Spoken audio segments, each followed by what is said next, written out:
Dario, can you hear me? Yes. Trustee Intuk, do you hear me?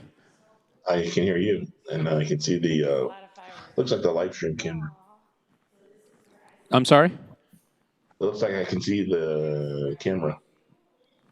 Yeah, The, yeah, this is just the Zoom. Yep. So you'll be able to see in real time.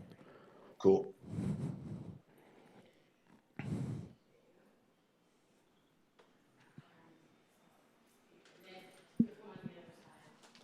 How's it going? Good, good, good. How are you, Carl?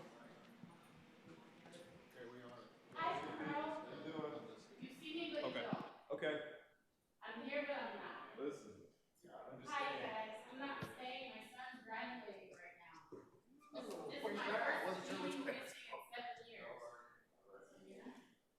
That's okay. We'll lie and say you were here the whole time.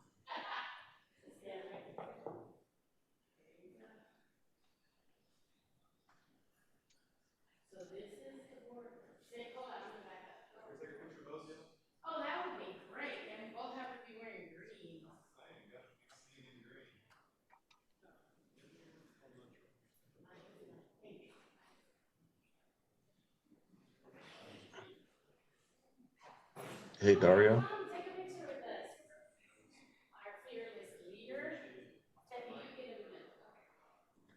Hey, Dario Zudawat, can you hear me?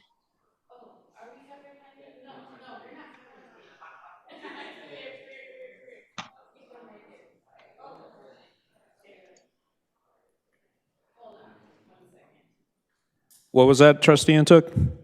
Hey, I was going to ask you when we go to closed session, you'll be able to move me into the. Yeah, so what's going to happen is I'm going to disconnect and then you'll have to reconnect. That's the only way we can do it to go to closed session. It'll be the same meeting. Same meeting, yes. Same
Yes.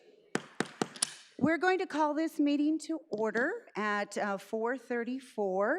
It is the Wednesday, May 24th, 2023 Board of Trustees regular meeting. My name is Herlinda Chico. I'm the president of the board. My pronouns are she, her, hers. And I'm going to ask our Secretary Reese for a roll call. Virginia Baxter. Here. Herlinda Chico. Present. Vivian Malauulu will be absent for the meeting. Uduak-Joe Ntuk. Here, participate remotely if you can hear me. Sunny Zia. Here.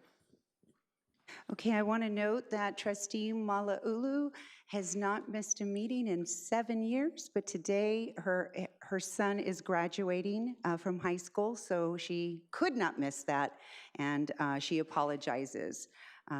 She'll be catching up, though, and watching this again.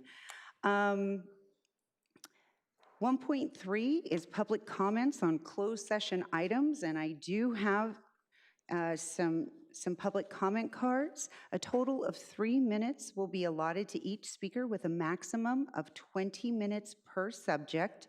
So the first speaker I have is David Romero.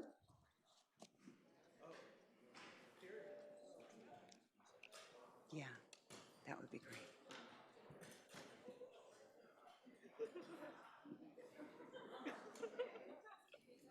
Is it on? Okay.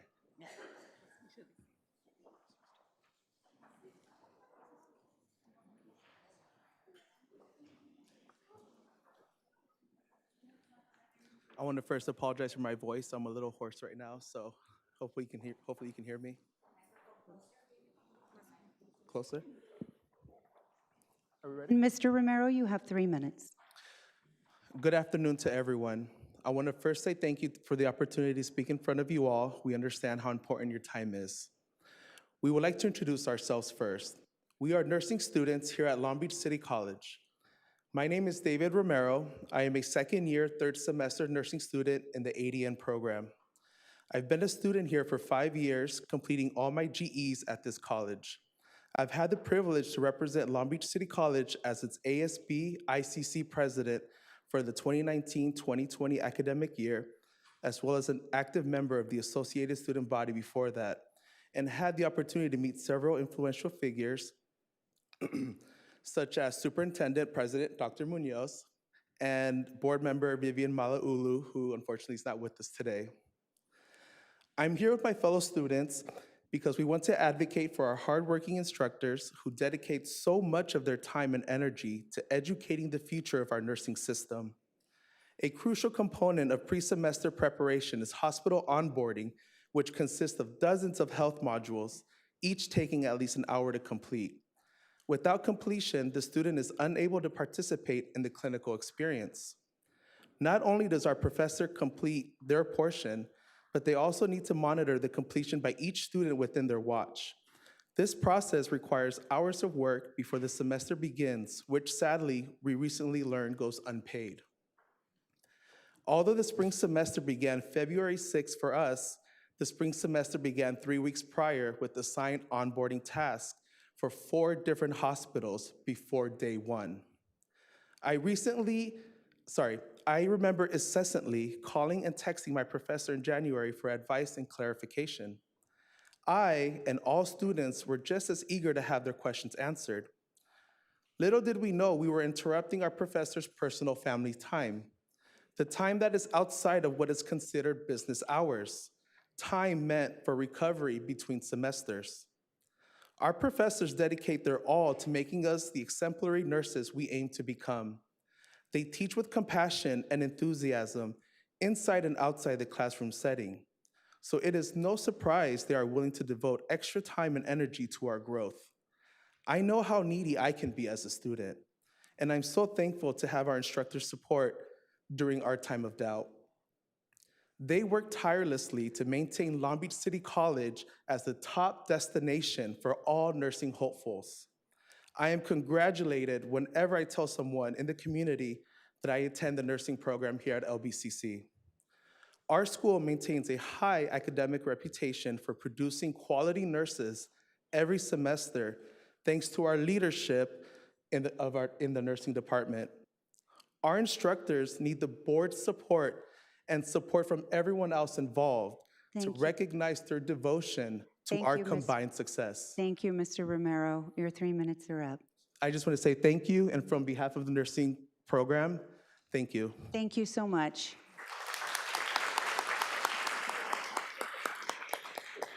The next speaker I have, I hope I get the last name right, John Howry. Oh, there you Good afternoon, distinguished members of the Board of Trustees.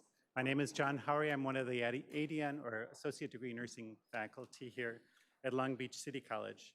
As you can see, our students see the importance of what we are asking for. Please support nursing in 197-day pay, no stipends, lab parity, and doctoral pay for vocational salaries. Thank you very much.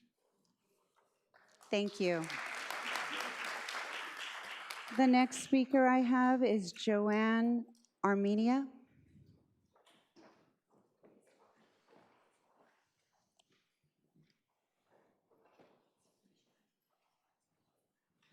Hey, good evening, everyone. I am here representing an adjunct faculty who has 5 years retirement now from the ADN nursing program. I came over to the nursing program in 2011 and noticed there were a lot of what I call unpaid chores that went with all of the administrative duties that are necessary, that are not really part of regular faculty duties.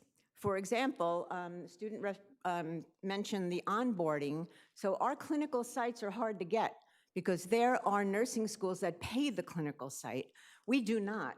So actually, it is a favor that they're doing us to let us have our clinical experience.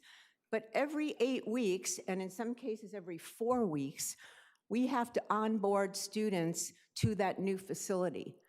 We also have accreditations with Board of Registered Nursing and ASIN, which makes it attractive for our students to want to come here. And I know we like bragging rights about the wonderful nursing program, but we need support in order to make it continue, and I'm asking for that. I'm hoping, I have been on this unpaid chores thing. You guys know I have, right? Why are you here till midnight? Oh, more unpaid chores. But anyway, in order to keep these accreditations and keep these clinical sites going, we need to do extra.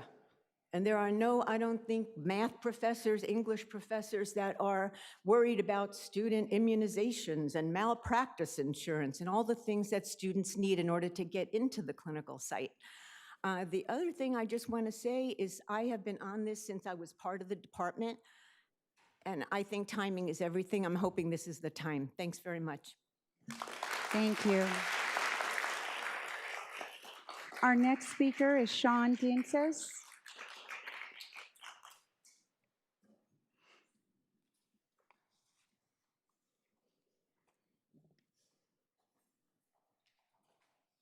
Good evening, board members, Superintendent President Munoz, VP Nashville, the rest of the administration. I'm actually here to read a statement on behalf of my department colleague, Frank Perez, who's in Ethnic Studies. And he writes, "Dear Board of Trustees, I apologize that I cannot be at this meeting in person to deliver these remarks, but I appreciate you all taking the time to hear from the Faculty Association about this matter. Like last year when I was happy to speak to you despite facing significant challenges, I could not be here because my wife is battling aggressive breast cancer and her care required my attention. I want to first say thank you to our amazing FA, in particular the negotiations team that has worked tirelessly to advocate for us. I also want to celebrate the work our faculty has done this year as we still deal with the effects of the pandemic, supporting students' return to campus, and new struggles with AI and other challenges to our pedagogical work. I want to again echo what I mentioned last year about the need to be compensated for the work we've done this year. We have taught new courses, hired more new faculty, trained and prepared new professors to do amazing and impactful work for our students, and struggled to meet our financial needs despite all the sacrifices that we make to LBCC. Our faculty salary across the board is well below the top 10 and is barely breaking through the top 20 within the California Community College system, as reported by the California Federation of Teachers in the 2021-22 academic year. Given the enormous size of the college and large amounts of students we serve, There's a clear imbalance of how we are compensated despite the amount of work we do. As I mentioned last year, this is a dream job. I love our students and my colleagues. This is the best job I have ever had. I commute across 3 counties just to be a Viking, from Oceanside, by the way. It's crazy. But I am saddened that my work, that my family's work, is not compensated in a way that reflects the current economic conditions we face, nor what we have invested in this institution. We believe in this job, our role as educators, specifically teaching at LBCC, because of the impact we can make on our students and the world. So it is time for the Board of Trustees to demonstrate that you believe in us by giving us the appropriate salary and compensation that reflects our investment in LBCC. Show my infant son and ailing wife that you consider the struggles we face by accepting the FA proposal for salary adjustments to reflect COLA and existing pay deficits. I thank you for your time and leadership. Both Manny and Kiki say hi, and my family is always proud that we are Vikings and Viking strong. And I just want to add that from the perspective of the faculty, I mean, the negotiations team has been working very hard in terms of taking feedback on faculty priorities. And the one thing that we're hearing over and over again is that faculty are not willing to accept, particularly if there's a one pot of money awarded from the district, anything less than COLA plus what's necessary to fund the 197 for nurses and increase DH stipends. And just on the DH stipend point, our department heads who do an incredible amount of arduous work on our behalf, they have not had a stipend increase. I don't have 46 seconds left.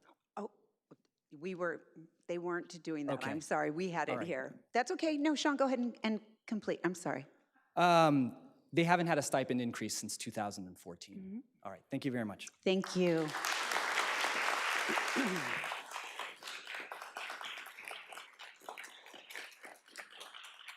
Our next speaker is Velvet Pearson.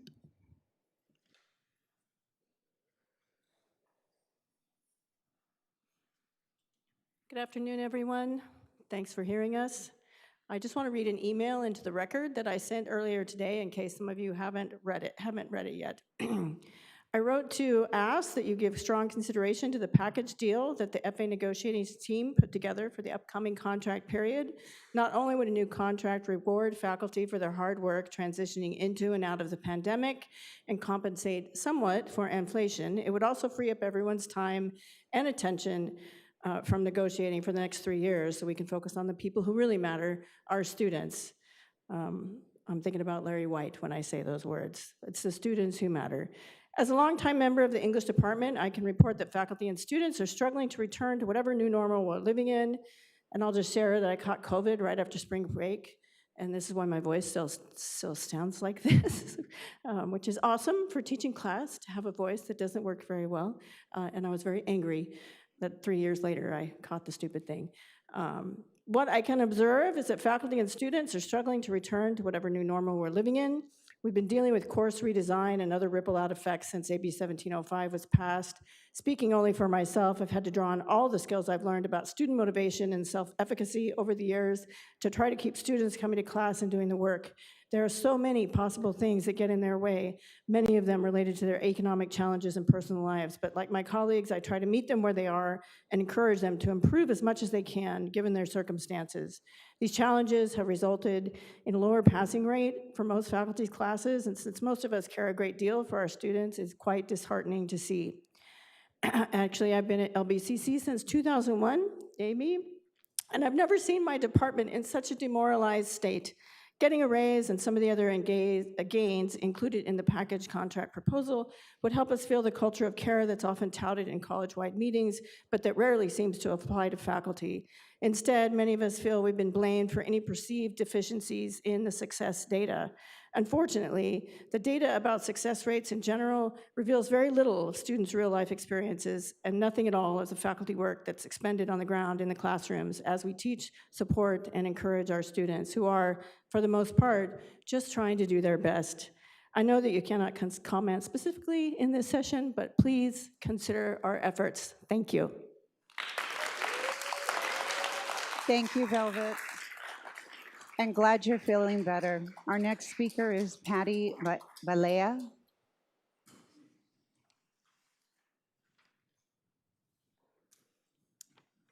Good afternoon. My name is Professor Valella, and I'm representing the Life Sciences Department.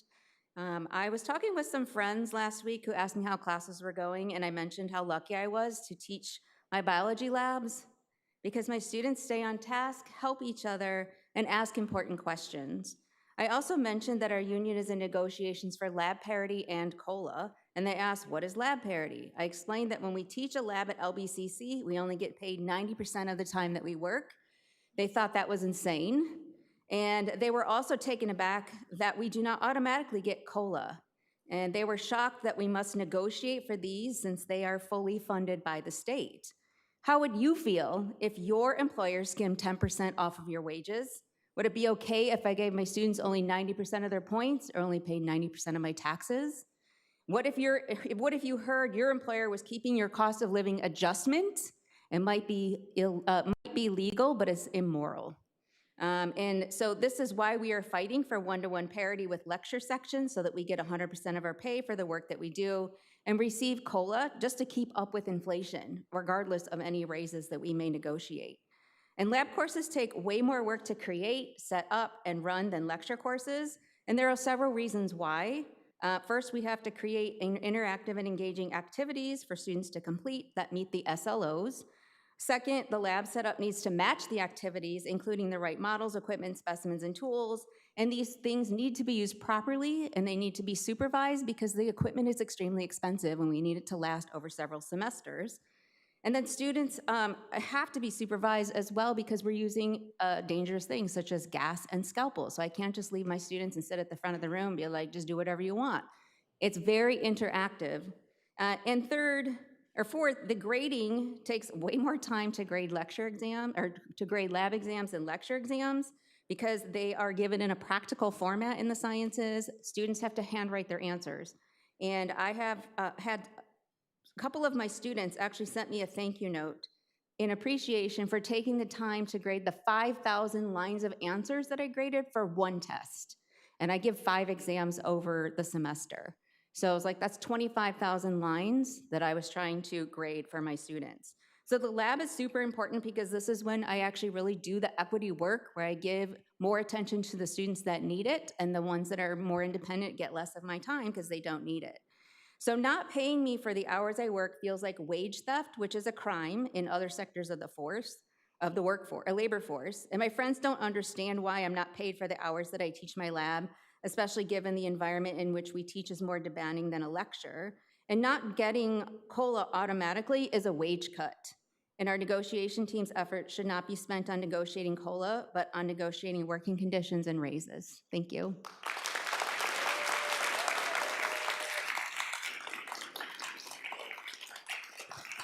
Ms. Villela, I apologize for mispronouncing your last name. I see a double L and I usually throw a Y in there, so Ms. Villela, thank you. Our next and last speaker is Suzanne Engelhardt.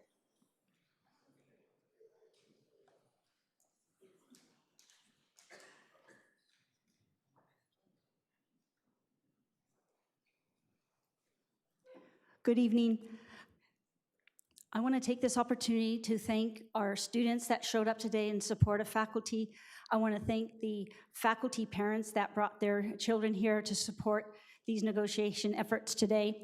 And I also want to highlight the work the negotiation team has done up until this point and continue to do. And I want to emphasize too that represents the work our faculty do on a daily basis. As you probably know by now, we don't have a chief negotiator. That was intentional. And we have a negotiation team that the proposals were divided, right? So each one did that research, did that work, and came to the table to propose that at the table. It's not a divided voice. It is the voice of faculty. And then we didn't just put out one survey, get the results, itemize them, and then move forward. We did that survey. We did the negotiation team. Countless hours of going to individual departments, countless hours hearing voices of different faculty and groups that are unique to get the work, to flesh out the data, to fight for not only financials, but also non-financials.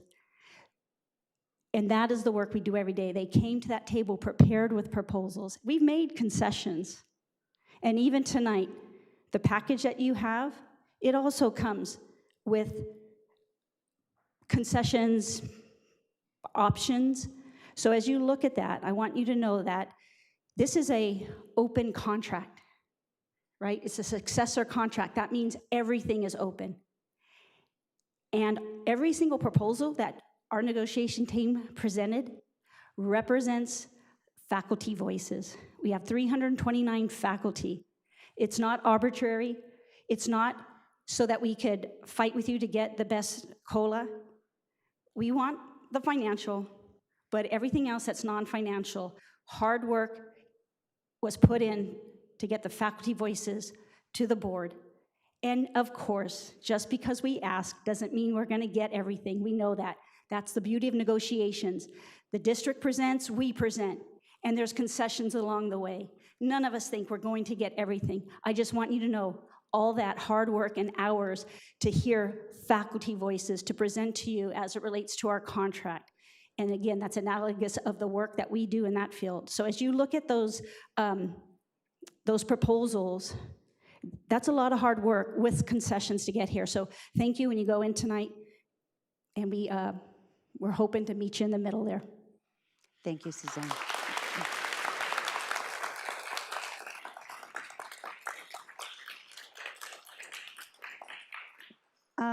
We will now go into closed session. We're going to discuss item 1.4, 1.5, and 1.6. So at what time? At 4:55, we are recessing to closed session. Thank you.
Hey, Chip, Hi, where are you?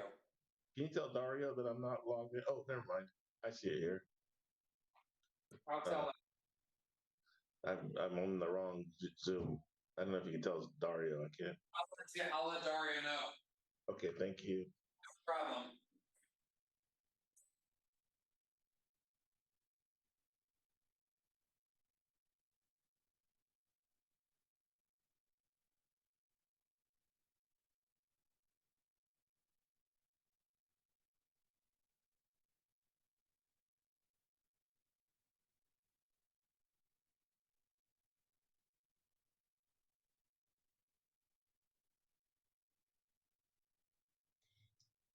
Hey, Dario, do I need to log off? I think you might be okay. Okay. Let me try. Log off and, okay, yeah, I see it.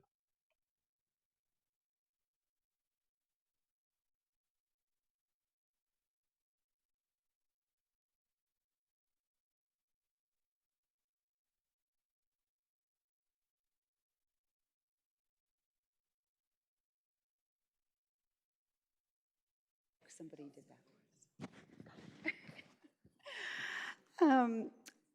Okay, thank you all. We are back from closed session. We are reconvening open session at 5:37. That's the meeting is called to order at 5:37, and we will have the Pledge of Allegiance. And I will see if maybe Suman, do you want to lead us in the Pledge of Allegiance? Thank you. Since this is one of your last meetings. If you are able, please stand. I pledge allegiance to the flag of the United States of America and to the republic for which it stands, one nation, under God, indivisible, with liberty and justice for all. Thank you, Suman. Item 2.3 is our land acknowledgement. Long Beach City College acknowledges our presence on the traditional ancestral land of the Gabrielino Tongva peoples. This land remains unceded territory. We acknowledge the painful history of genocide and forced removal from this territory. Long Beach City College honors and respects the Gabrielino Tongva ancestors and their connection to this land. Item 2.4, roll call. Board Secretary, please call the roll. Virginia Baxter. Here. Herlinda Chico. Present. Vivian Malauulu. Absent for this meeting. Uduak-Joe Ntuk. Here, logging on remotely from Vienna, Austria. Sunny Zia. Here. Student Trustee Hernandez. And thank you, Trustee Ntuk, for doing that. I know it's probably like 2 in the morning there. Appreciate it.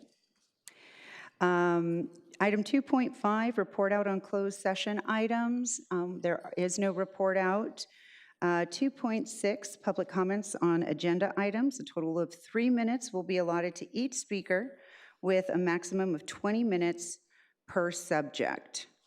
Any public comments? Well, this one's for an agenda item. I don't think we had any public comments. We have, for 2.7, we have a public comment. Okay, so we have one public comment, Karen Roberts, speaking on agenda item 2.7. Thank you. Good evening, everybody. Superintendent President Munoz and Board of Trustees. It's nice to see all of you. Tonight is the second public disclosure regarding CHI's supplemental to our initial bargaining proposal. We were interested in following up with the board's suggestion that we need a disciplinary procedures article in our collective bargaining agreement. Just as a reminder, and accordingly, the Board of Trustees was forced to fire Dr. Kishara Moore through a majority vote because CHI does not have a disciplinary procedures in our contract. We, like many other faculty unions, have relied on adherence to the district's administrative regulations for disciplinary procedures. That has been the practice between CHI and the district since I've been involved with CHI beginning in about 2008. But we are willing and looking forward to negotiating language that will establish just cause discipline and due process rights for our part-time faculty. Hopefully, the new article will enable the district to act fairly when issuing corrective actions for part-time faculty. We are also interested in establishing office hours for part-time faculty. Of course, we have attempted this many, many times in the past in negotiations, and at every turn, the district has said no to us. And so we are attempting it again. We remain hopeful of a beneficial outcome for part-time faculty regarding office hours this time around. I just want to assure you that our team is negotiating in good faith with the district, and we look forward to continuing to negotiate. Thank you. Thank you. Item 2.7, public disclosure of CHI supplement initial bargaining proposals to the district. So at this time, if there are any other public that wants the opportunity to express itself regarding the bargaining proposals as described in Agenda Item 9.1, please let us know. See none, I think there was only one comment then. We're going to move on to Item 2.8, approval of minutes of April 26, 2023, regular board meeting of trustees. This is an action item, so we need a motion and a second. So moved. Second. Any discussion? See none. See no objection, so we'll approve the minutes, because we can do that, right? Just approve the minutes. Right. I believe we still have to take a roll call. Do we? Yeah. Okay, let's do a voice vote, please. Okay. And I believe because we have President Intek, We're going to have to do that every roll call single all the way time. through. Yeah. Thank you. Okay. Virginia Baxter. Aye. Herlinda Chico. Present. Uduak-Joe Ntuk. Aye. Sunny Zia. Aye. And I'm sorry, I should have done Student Trustee Hernandez. I should have done you first. Thank you. Thank you. Moving on to item 2.9, reordering of the agenda, only for requesting to move agenda item to different time on the agenda. Trustee Zia, you had a request? Yes, if we can hear item 3.3 first, I'd certainly appreciate it because of the guest constraints and conflict. Thank you. Sure, no problem. So we are moving item 3.3 to the top of resolutions and recognitions, which we will move to right now. The resolution, Jewish American Heritage Month. This is an action item that the Board of Trustees adopt Resolution 052423B, recognizing Jewish American Heritage Month as submitted. I need a motion and a second. So moved. Second. A discussion? Yes, President Chico. Okay. I want to thank my colleagues for supporting this effort and our staff. This is our second year we're honoring the Jewish American Heritage Month. I also want to put flag for the record that we also were amongst the only higher education institution to pass definition of anti-Semitism in accordance with the International Holocaust Remembrance Alliance, IHRA definition, in January of 2021. And I really appreciate honoring the community. We have two great representatives. We have Mr. Richard Marcus, who's the president of the board at Jewish Long Beach, here with us tonight. For those of you who don't know, the Jewish Federation, Albert JCC, the foundation merged, so he oversees all of that. He's the president. And we also have Ms. Chaya Leah Safran here, executive director at Beach Hillel for Jewish students on campus. I've had the privilege of going through Jewish leadership with these two great leaders. I'm so honored and happy that you're here tonight accepting this proclamation. I appreciate you making time, and I appreciate you, colleagues, for agendizing this, and thank you, President Chico, for reordering the agenda. No problem. Any other comments from board? Okay, then I'm going to ask Mr. Marcus and, Oh, they have to vote. oh gosh, well, that's not the way that we have it ordered, but that's okay. Okay, let's take a voice vote. Student trustee Hernandez. Virginia Baxter. Aye. Herlinda Chico. Aye. Uduak-Joe and Ntuk. Aye. Sunny Zia. Aye. Thank you. The motion passes. I'd like to invite our guests to say a few words, and I'd like to invite up Mr. Marcus and Ms. Soufrian. Thank you.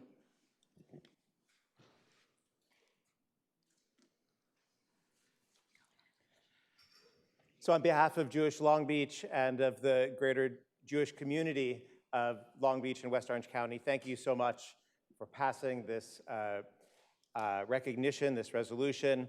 It's a very meaningful time in Jewish history, generally speaking, and specifically for our community. Jewish Long Beach just completed the first ever study, community study of the Jewish population of the region, and we've learned a lot. And one of the things is how transforming and transformative the Jewish community is in this area, how it continues to evolve and continue to weave into the fabric in different ways with greater Long Beach. So as we have faced various challenges of rising anti-Semitism and others, we also recognize the amazing moment that we're in, both as representatives of the Jewish community and of the Long Beach community more broadly. I'll just say quickly, thank you very much on behalf of all the students, the Jewish students here at Long Beach City College and at Cal State Long Beach and all the other institutes of higher learning here in the area. It means a lot to the Jewish students to be recognized in this way and, for a little bit of attention to be paid to the Jewish community. So thank you very much. Thank you. And we have a presentation. We're going to take some pictures. So we'll meet you down there.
Okay, next we're going to move to item 3.1, a recognition. It's a plaque presentation to board and staff for the Cambodia Town Parade. Richard San and Cynthia San, leaders in the Cambodian community, are attending to present a plaque to the Board of Trustees and staff As a thank you and recognition for the Cambodia Town Parade, Sunday, March 2nd, 2023, I'd like to invite Richard and Cynthia to come up.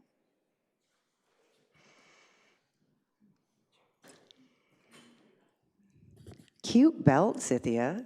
I like that.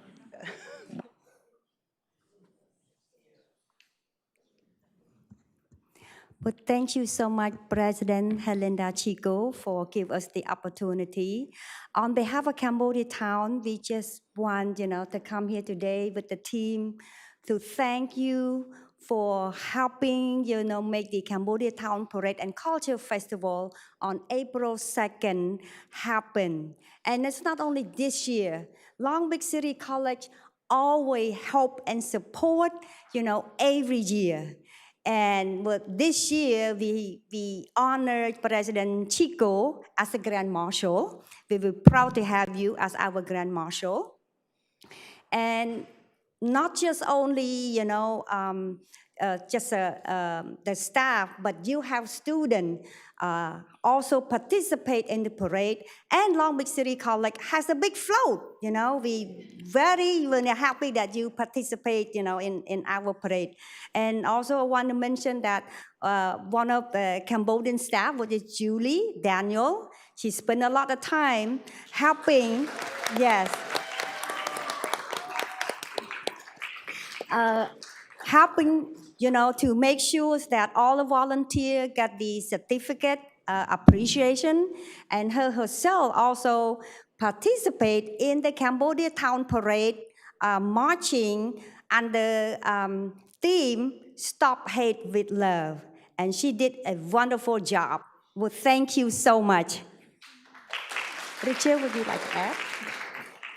Yeah. Well, today we have a plaque that we made it. We couldn't present it to you, on April 2nd because we're too busy on that day. So we asked Julie to talk to you and see what day is appropriate, and she said today. So that's why we bring it here today. Yes. And Richard, did you have anything to say? Well, I just want to echo her that the parade, the Cambodian Culture Parade Festival is very important for our community as well as Long Beach. The parade on day one is all made, in addition to promote peace and promote and preserve peace, promote and preserve our culture. We wanted to promote peace within a culture because within our community, you know that the Cambodian community, we came from similar like the Jewish community when we went through difficult time. So the parade is to remind us the best time and then to promote peace within our community. And that's why this year everybody vote Stop Hate with Love. And again, we continue to do that because we need love within our community. Thank you so much. Thank you. And before we go down to take a photo, I'll invite my colleagues to say anything. Dr. Baxter? Thank you. Unfortunately, April 2nd was my wedding anniversary, so I was not in the parade, but I think I had a pretty good reason to miss it. But in January, I went to Cambodia, and this is my second trip, and I love the people. I love everything, the culture and everything, and I'm so glad that your group has decided to become part of our community for a long, long time, over 20 years. But we are richer for it, and we appreciate you. Well, thank you so much. Was that a pun on Richard's name? Richard? We're richer for it. Oh, yeah, okay. Trustee Zia? Sure. Thank you so much for being here. I love your words. It was so perfect. It's so true. We certainly can use more love within and broader community as well. And I definitely feel the same kinship within our communities, my personal community, and I'm here for you. One of the things that I'd love to see is more Cambodian students.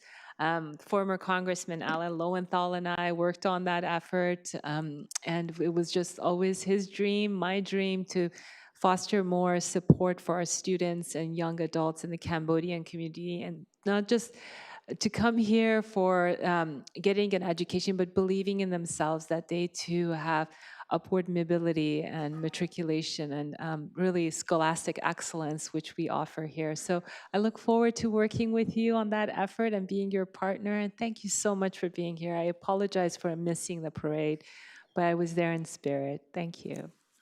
Trustee Ntuk, do you have any comments?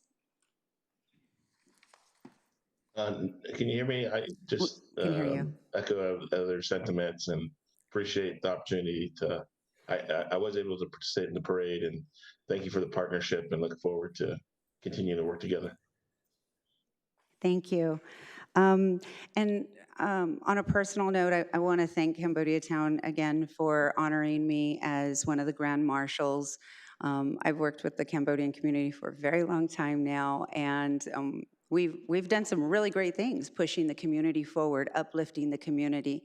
That was one of my priorities as well when I was elected here, was to ensure that we had that equity. And, working with both of you, and I see Mono in the audience, and, Ms. Chan Hobson on, the education piece, and not just for our young people in the community, right, but for our older adults who, many of whom had to flee because they were educated, right?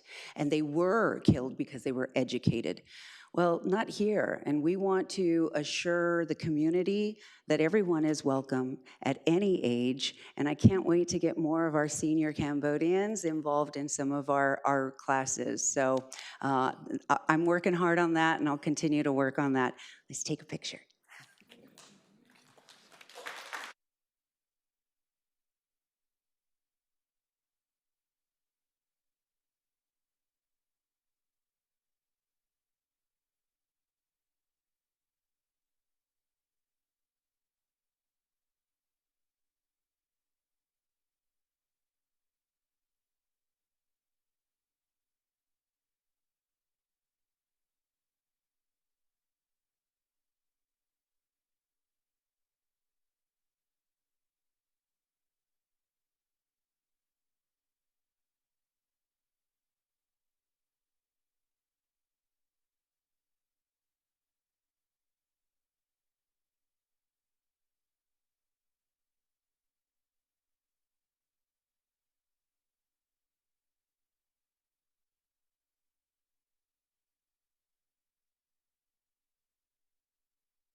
We're now going to move on to item 3.2, Resolution Asian Pacific Islander Desi Heritage Month. This is an action item that the Board of Trustees adopt Resolution 052423A, recognizing Asian Pacific Islander Desi Heritage Month as submitted. Sarah, motion and a second. So moved. Second. Thank you. Any discussion? Can we get a voice vote, please? Student trustee Hernandez, Aye. Virginia Baxter, Aye. Herlinda Chico, Aye. Uduak-Joe Ntuk, Aye. Sunny Zia. Aye. Thank you. Are there any comments from the board? Trustee Zia. I just wanted to again thank my colleagues and our staff for continuing to honor Asian American, the Pacific Islander Desi Heritage Month. It's very important given the atrocities that are happening, the hate crimes. It's important that we stand with our Asian American and Pacific Islander Desi community and punctuate for the record that we are for love and we stand against hate. Thank you.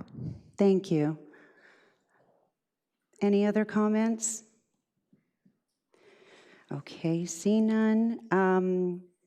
We have voted and we can now take our photo.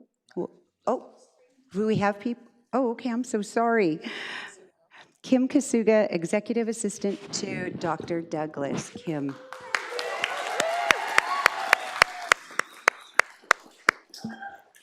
Board President Chico, Superintendent President Munoz, distinguished board members, and colleagues. My name is Kim Kasuga, and I currently serve as one of the 4 chairs of the APID Affinity Group with Lulu, Mia, and Judy. The APID Faculty and Staff Association has given me a strong sense of belonging and community at LBCC. Our shared Asian experience is similar, rooted in family, but our diaspora is so diverse geographically, religiously, and culturally. And throughout that beautiful contrast, we have found a refuge in this space with each other. It has been valuable not only to share and connect together, but also with those who do not know about the diversity within our community. Shout out to our Heritage Month Tri-Chairs, Alex, Hiromi, and Taylor for leading us through our month's activities with food, fashion show, a sip and paint, meet and greet, and even dragon boat racing. But not real dragon boat racing, but about dragon boat racing. We are honored and privileged to accept this resolution on behalf of the Asian Pacific Islander Desi family at LBCC. Thank you. Thank you. And if we can ask you all to take a photo with us, we'll be down and we'll take a photo. Thanks.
The break will happen.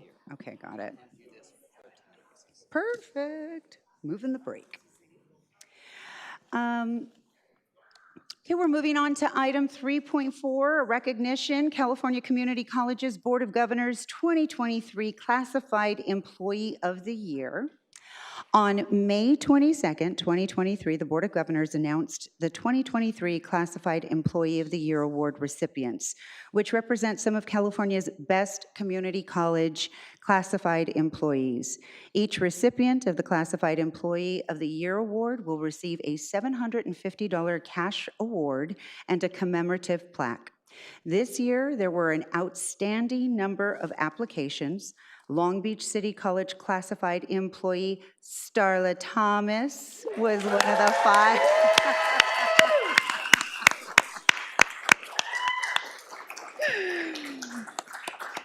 Was one of the 5 winners selected, and obviously everybody in this room agrees with that. Starla Thomas, Career and Technical Education Coordinator. Starla has served students at Long Beach City College for the past 5 years as a Career and Technical Education Coordinator. In her role, she has been instrumental in implementing the Strong Workforce Grant by recruiting career education faculty to apply for awards to improve student success rates. Through her leadership, LBCC faculty are developing career education programs to close equity gaps among traditionally underrepresented students. In addition, LBCC has also been able to implement a career technical education community model with goals to support the college's Black and African American students and in helping them become successful in their pursuit of desired career pathways. Thomas also volunteers with nonprofit organizations to provide free counseling to low-income individuals who cannot afford or qualify for free medical assistance. What an outstanding representation. I'd like to ask any of the trustees if they have any remarks. Oh, no? Yeah, okay. I just want to congratulate Starla. The Career and Technical Education Program is such an important component of the college, and lots of times these people need extra assistance, and Starla is such a charming, outgoing person and helpful person, and I congratulate her, and as all the classified and faculty employees, we have a wonderful staff here. We appreciate it. Thank you. Any other remarks? Okay, I would like to invite Starla up to say a few words if she would like.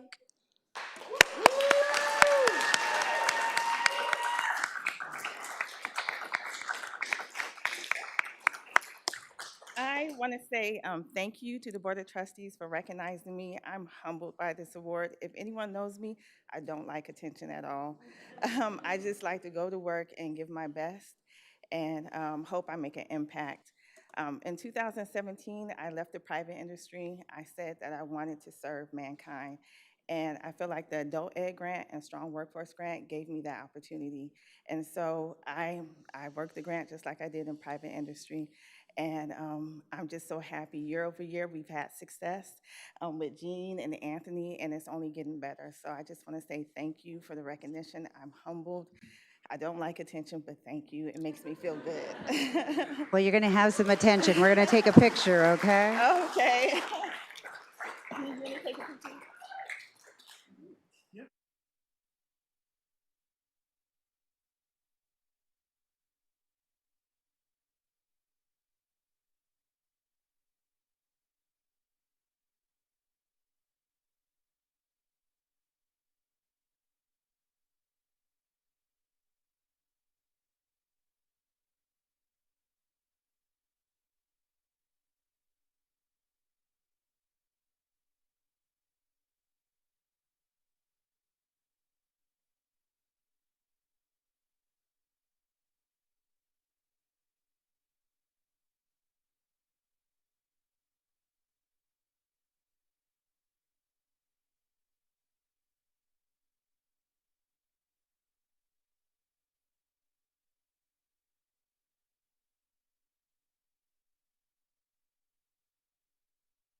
Next, we're moving on to item 3.5, a recognition of outgoing constituent leaders. And what I'm going to do is ask Dr. Munoz to take over and say a few words. Thank you, Board President Chico. As you know, this is our last regularly scheduled board meeting for the academic year, and we have 2 outgoing members that will be leaving us and not continuing next year in their roles, and it's really important that we take a moment to acknowledge their contributions to the board, to our board meetings, to our shared governance structures. So I'd like to acknowledge C.C. Sandler, Classified Senate President, and Suman Mudanari, Academic Senate President. Now, this may feel a little funny. They are going to be with us for 1 more month, but since faculty leave will not be here for the month of June, we wanted to do this recognition while the faculty were still here. So we have some flowers for you, but I believe Board President Chico, as well as others on the dais, would probably like to say a few words. But again, just from the bottom of our hearts, thank you. And back to Board President Chico. Thank you. Any comments from the board? Dr. Baxter. Okay, thank you. C.C. Sadler was, I'm going to cry, my student, 1980-ish, around there.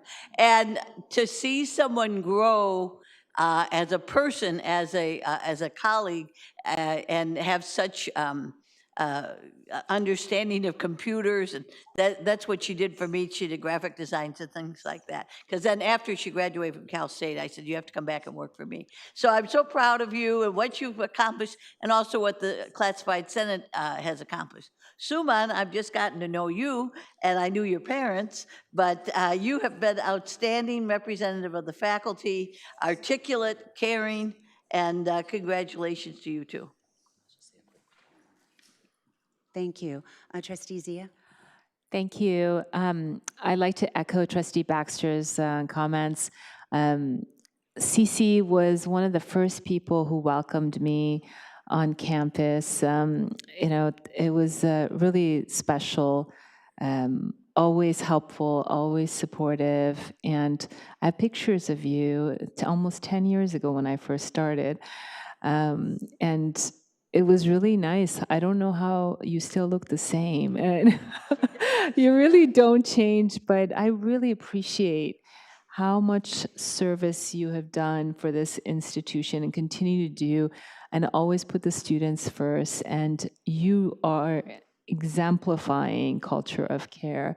Know that I see you, we see you, and everything you do does not go unnoticed. It's very laudable, and I appreciate you.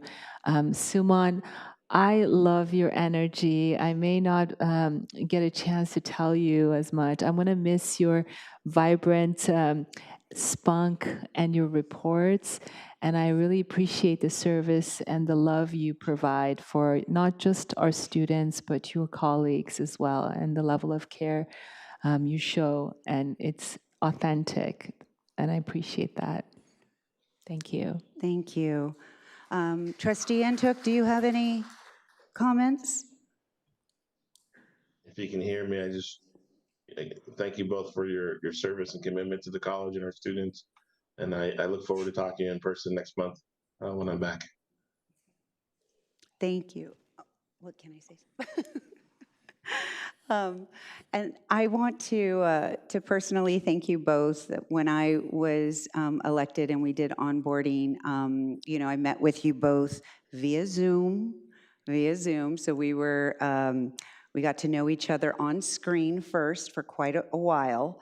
But even on that screen, I was able to see the passion or feel the passion that you have for Long Beach City College and for the students. I got that from both of you, and I really appreciate the wisdom and the guidance that you imparted in that very first conversation, in our first conversation, so that, that really helped prepare me, and I appreciate it.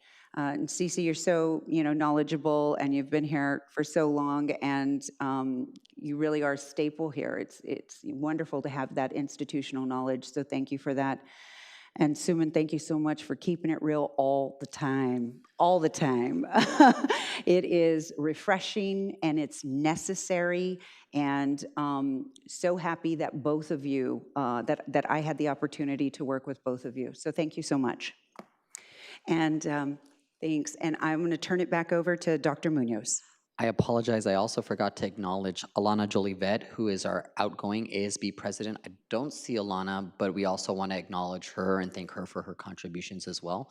And hopefully we'll see her at next month's meeting as well. Great, thank you. And now I'd like to invite Suman and Cece down for pictures, and then we're gonna take a 10-minute recess. We got cupcakes in the back to celebrate, so meet us in the back for cupcakes.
Can I ask Trustee Zia to come back to the dais?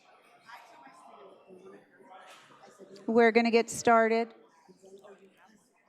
Thank you. Did Trustee Zia?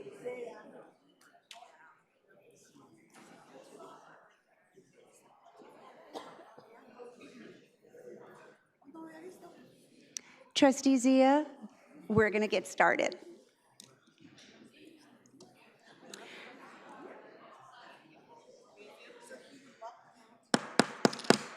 Okay, we are reconvening, and we will now move on to our standing reports. Item 4.1, ASB President Report. Alana Jolivet is not here, so we will go to item 4.2, Student Trustee Report, Alex Hernandez. Thank you, President Chico. On behalf of Alana, our ASB president, she wants to apologize. It's her 30th birthday, husband's birthday, so she wasn't able to make it today. But what an amazing month and full of emotions, right? We are a few weeks away from commencement day. So I had the honor to attend both Grand Fest at LAC and PCC. Loved it, right? I was able to interact with a couple of students and the commitments that they chose and schools that they chose, right? And they were all happy that they were admitted into their courses. We also had our ASB banquet, where we also indict our new members to our ASB cabinet for this upcoming year. I also attended the end of the year celebration. I was a keynote speaker there. So thank you to all the programs for inviting me. Also, I want to apologize to the honors program for not making it out yesterday to their banquet. I had an organic chemistry final, wasn't able to attend.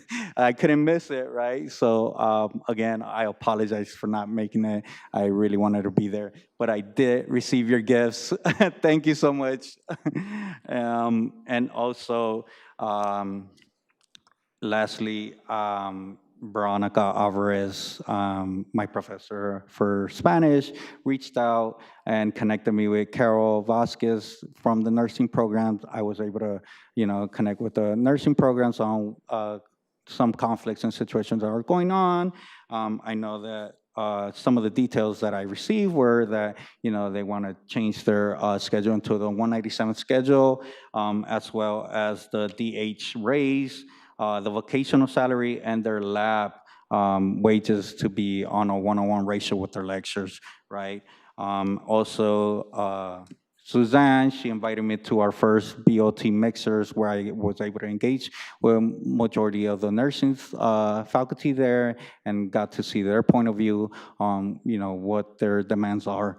And we definitely are supporting. I did receive student support signatures, and we definitely stand behind our faculty and our nursing program. And I do want to remind our board that also our Alexis, who went for the State of the Union, who was invited by Congress, Garcia is also one of those students that's going to be applying to the nursing program, so please keep that in mind as well. But that will be the end of my report. Thank you. Thank you, Alex. And you're pretty much everywhere, so if you miss an event or two, I think you're good. Moving on to item 4.3, Academic Senate President Report. Suman. Good evening, Board President Chico, Superintendent President Munoz, distinguished board members and colleagues. So we had our election last week for the Senate, and I want to start off by congratulating your new incoming Senate President, Dr. Jerome Hunt. Back there. Dr. Hunt is one of the most capable and caring hands that I could think of for the Senate to be in, and so I'm looking forward to seeing you shine in this role. I want to congratulate the Senior Admin Assistant for the Academic Senate, Pamela Brackman. Many of you don't know that she earned her Bachelor of Arts in Creative Writing and English from Southern New Hampshire University, all while doing the heavy, heavy lifting of the work for the Academic Senate. We are very, very proud of you. Do I get seconds back for the clapping? Okay, thanks. So last night was the honors banquet where we celebrated the hard work and accomplishment of 54 students, including yourself. And there were 54 graduates who are honors scholars, meaning they've completed their required honors courses, maintaining a 3.25 GPA. 38 of those 54 students maintained a 3.75 GPA as President Scholars. I want to give a shout out to Janine Pliska, our honors coordinator, who worked her tail off to make sure that last night was a success, so thank you, Janine. The faculty routine review peer reviewers, Grace Corney and Tiare Hotra, finished the review of 144 courses this academic year. Each year, the peer reviewers review approximately a sixth of the courses to ensure that they are reviewed once every 6 years. We have several items on the agenda for approval today. 7 new credit barbering courses that are parallels to our non-credit. 4 new math courses with embedded support. Yes, yes, yes, for those students who may not have had that opportunity to take those non-transfer level math courses before AB 705 and AB 1705, and 10 new non-credit certificates. Now, drum roll, we have closed the loop on course, program, and institutional SLOs for this academic year to maintain compliance with ACCJC and to strive for continuous improvement in student learning at every level of learning at this college. Our SLO work is in good standing. We're encouraged by all the thoughtful reflections and intentional actions that our faculty are taking and committed to improve our student learning. Trisha Wilging has really been a real Viking steering this ship, and we are so proud of her. The OER committee is developing new OER policies and procedures in the hopes that more faculty will begin to adopt OER in their courses. I want to give a huge shout out to our adjunct librarians.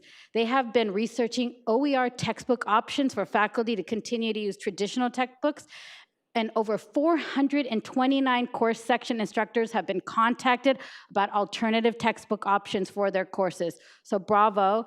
Leslie Forehand, your leadership in this role has truly pushed forward our work. Online ed, we had the POCR team, which stands for Peer Online Course Review. They presented at a recent webinar for the California Virtual Campus Online Education Initiative. I'm really highlighting this because I think this is where we need to begin to start putting our resources at the college. Chaffey College has recently provided a report to show that they had increased success rates amongst all their students, but the largest student group that had the biggest success rates were Black males. So I think this is an area that we need to begin to really put our resources in, getting our faculty certified in POCR. Lastly, I know you've probably heard about artificial intelligence and its potential impacts and opportunities in higher ed, and online ed is putting together research and a robust set of resources to help us be more informed about our classes moving forward. And finally, student equity. We had 4 cultural graduations last weekend.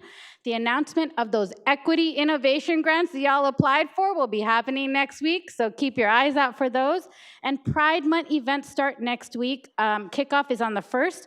2 special events to highlight. Drag Bingo on June 29th in the Nordic Lounge, because special guest host, Dr. Mike Munoz. But really important in that is that the proceeds from that will be benefiting the newly established Dr. Wendy Koenig LGBTQIA plus Student Scholarship Fund. And then finally, Juneteenth Black Voices Showcase on June 13th in the Nordic Lounge will include the awarding of the inaugural 1865 awards to an African-American community member and African-American faculty or staff member. That's the end of my report. Thank you. You got it. Dr. Hunt, you have some big shoes to fill. I hope you're going to be as quick and witted and on it like that. Okay, so item 4.4, Classified Senate President Report, CC South. Thank you. Hello, everyone. Dario? Oh, there it is. Thank you. So I'm going to do a report in a little bit, but someone who I shall refer to later had this great idea to solicit photos and other information from different departments where we have classified professionals. So Daria, we're just gonna go through this really fast. Next slide. So we got a lot of really amazing photos from different departments. So here's enrollment services. Next slide. Cashier's office wearing their college day t-shirts. And next slide. Administrative assistants, there's a lot more of them, but we got 2 pictures of 2 awesome administrative assistants. And then next slide. LAR, Learning and Academic Resources. The picture on the right is from their area upstairs in the L building, where they serve students. Next slide. Early college initiatives. So my department's actually been working quite a bit with Rio, Samantha, and Pamela on some of the high school initiatives. And so they made a great graphic out of it, which I love. Next slide. Now we have computer and office studies. And that is the cutest thing ever. People just put so much work into it. And then next slide, business support services. Yay. And then next slide, this is my department. And we're so infrequently together that we had to give, it made us try to schedule lunch and a group photo opportunity because we didn't have one. Next slide. Okay, now we're gonna have quite a few of the library, and we're gonna go through them pretty quick because the library outdid themselves and sent quite a few photos. Next slide. That's Ariane Lee, who I'm gonna talk about in a minute. Next slide, these are the 2 gentlemen that run the academic computing centers. And then keep going, next slide. And that's it for that presentation. And so everybody who's classified got different emails throughout the week with those photos in it. So that was a great idea. So now, yes, thank you. So like Suman, I'm going to be introducing our new classified Senate council from our recent elections. So I did this. I mean, I was given the information, but I did the color thing. So basically, it's saying that the people that are in blue are returning to the classified Senate council either in the same position in a re-election or they're elected to a different position. And then the people in red are new. The other thing is, though, our council, not elections, but our council positions will be continuing. We will be voting in some executive senators and some additional senators at our June meeting, and I didn't check if that's before or after the board meeting, but we'll be announcing that. So as Suman just introduced her new classified Senate president for the next academic year, I am going to do the same, and his name is Ben Chase, and he's in the back.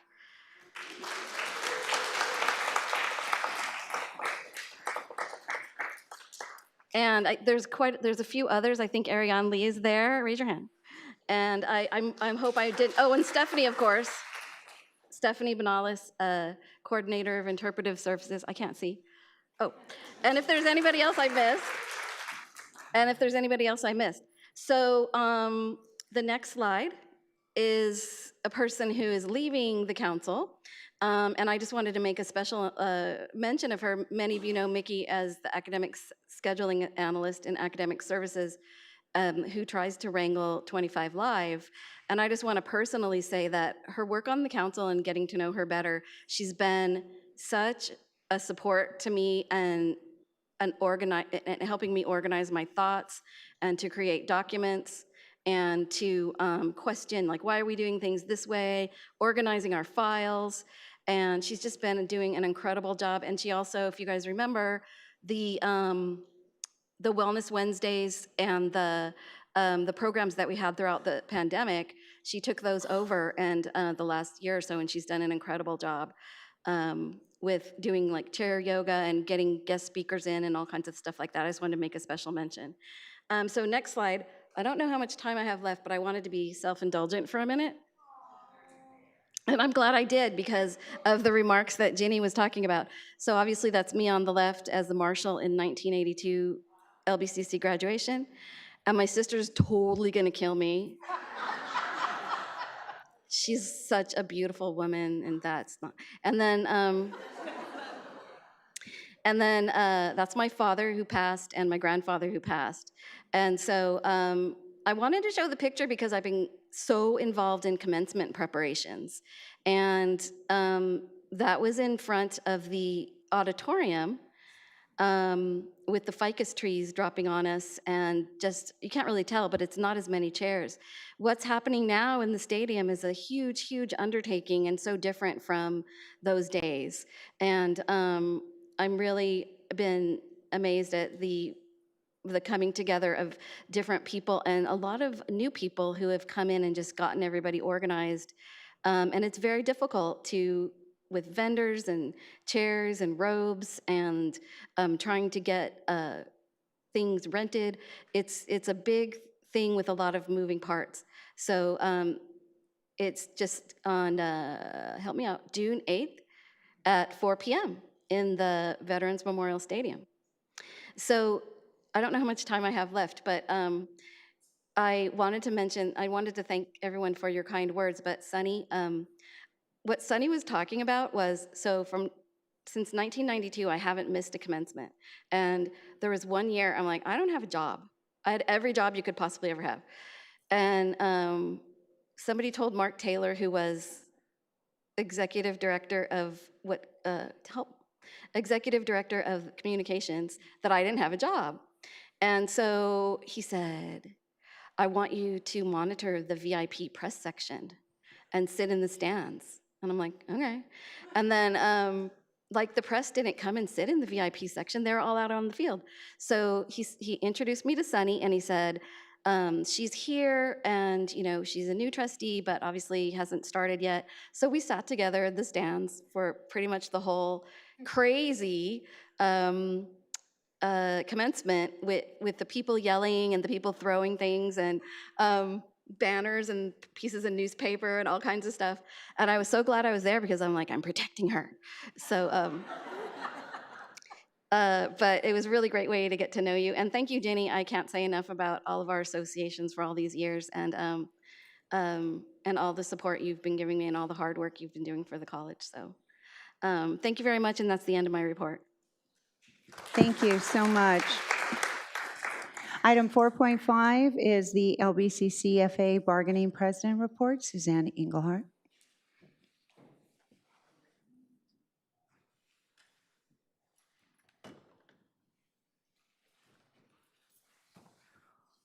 Obviously, I'm not Suzanne. I'm Jason Ong, and this is Veronica. Hello, everyone. I'm Veronica Njoku Carter. My apologies for not introducing them. Sorry. Good evening, Board of Trustees, President Munoz, and everybody on the board, on the podium. You, the Board of Trustees, have received a document for 2 pages of the documents of the data that I have collected that was from the fiscal office, and you can see the website at the top of it. And this document is important for us as we look at our negotiation with LBCC district. It's important to note that this document covers a long span of time, from 2004 all the way to 2021-22. And in that span of time, the amount of money we have, the revenue we have, you can know my age, yeah? The amount of revenue we have has grown from 105 million to 217 million. That's a lot of change. But over 17 years, every year, the growth rate you can see on column B is the year-to-year growth rate is every year we have a 5.09% growth rate. Correspondingly, when we look at academic expenditure, the amount we have in 2004 was $40 million, and in 2021, we have $63 million. allotted for academic, and that growth rate per year is 2.99%. And on column F, you can see the balance we have at LBCC. In 2004, we have $6.5 million. In 2021-22, we have $66,789,296. That growth rate yearly is in column H. Every year, we have a growth rate of 19.04. I like that growth rate. It looks like a credit card growth rate, if you know what I mean. Yeah, because I have my credit card debt to take care of. The important thing to note is the Chancellor's Office requires us to have a 15.5% reserve, and that is in column B. Looking at year 2021-22, if we follow that number, we are supposed to have $35 million in reserve. We have $66 million, which means we have an over reserve of $30,896,652. That's amazing. Yeah, we thank the board for being very conscientious in the way we have looked at our money and make sure that LBCC stand in great standing. But we would also like to note that faculty or teaching staff has only a 2.99% yearly growth rate. The academic, this chart does not show the difference between faculty, administrators, as well as part-time faculty. That is in the second chart. If you look at the second chart, this data is given to us, the negotiation team. You can look and see that part-time faculty's growth rate has gone up. There are three categories here. If you look at the chart, it has gone up. Administrators has gone up. And if you look at full-time faculty, the chart has dramatically dropped. We would like part of that $30 million that you have in your pocket. Yeah, please put that into consideration. When you talk about COLA and 2%, we can afford it. The board has asked us to look faculty to look at data-driven policies when we teach our classes. Please be data-driven when you make your decision about our salaries. Thank you. Hello, everyone. Very quickly, I would like to use this time to advocate for counseling faculty to have access to equitable work conditions. We know that currently instructional faculty are allotted to work remotely up to 60%, and counseling faculty are asking for an equitable option. I want to use this time very quickly to highlight a personal student success story. During the pandemic, my mother decided that this would be a good opportunity to return to school. She enrolled here at LBCC in spring of 2021, and during that time, she has continued to take classes 100% remotely. She accessed student services 100% remotely. She accessed financial aid, enrollment services, et cetera, and currently she will be transferring to Dominguez Hills in the fall, all because of remote services. Remote services work. I support and urge you to please extend this option to counseling faculty. We have continued to support the college for enrollment, persistent completion, transfer. Counseling faculty are faculty and deserve to have equitable options like everyone else. We ask for your support. We urge you to adopt our proposal. Thank you.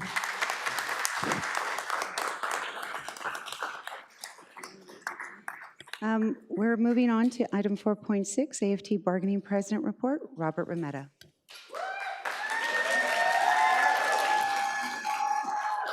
Thank you.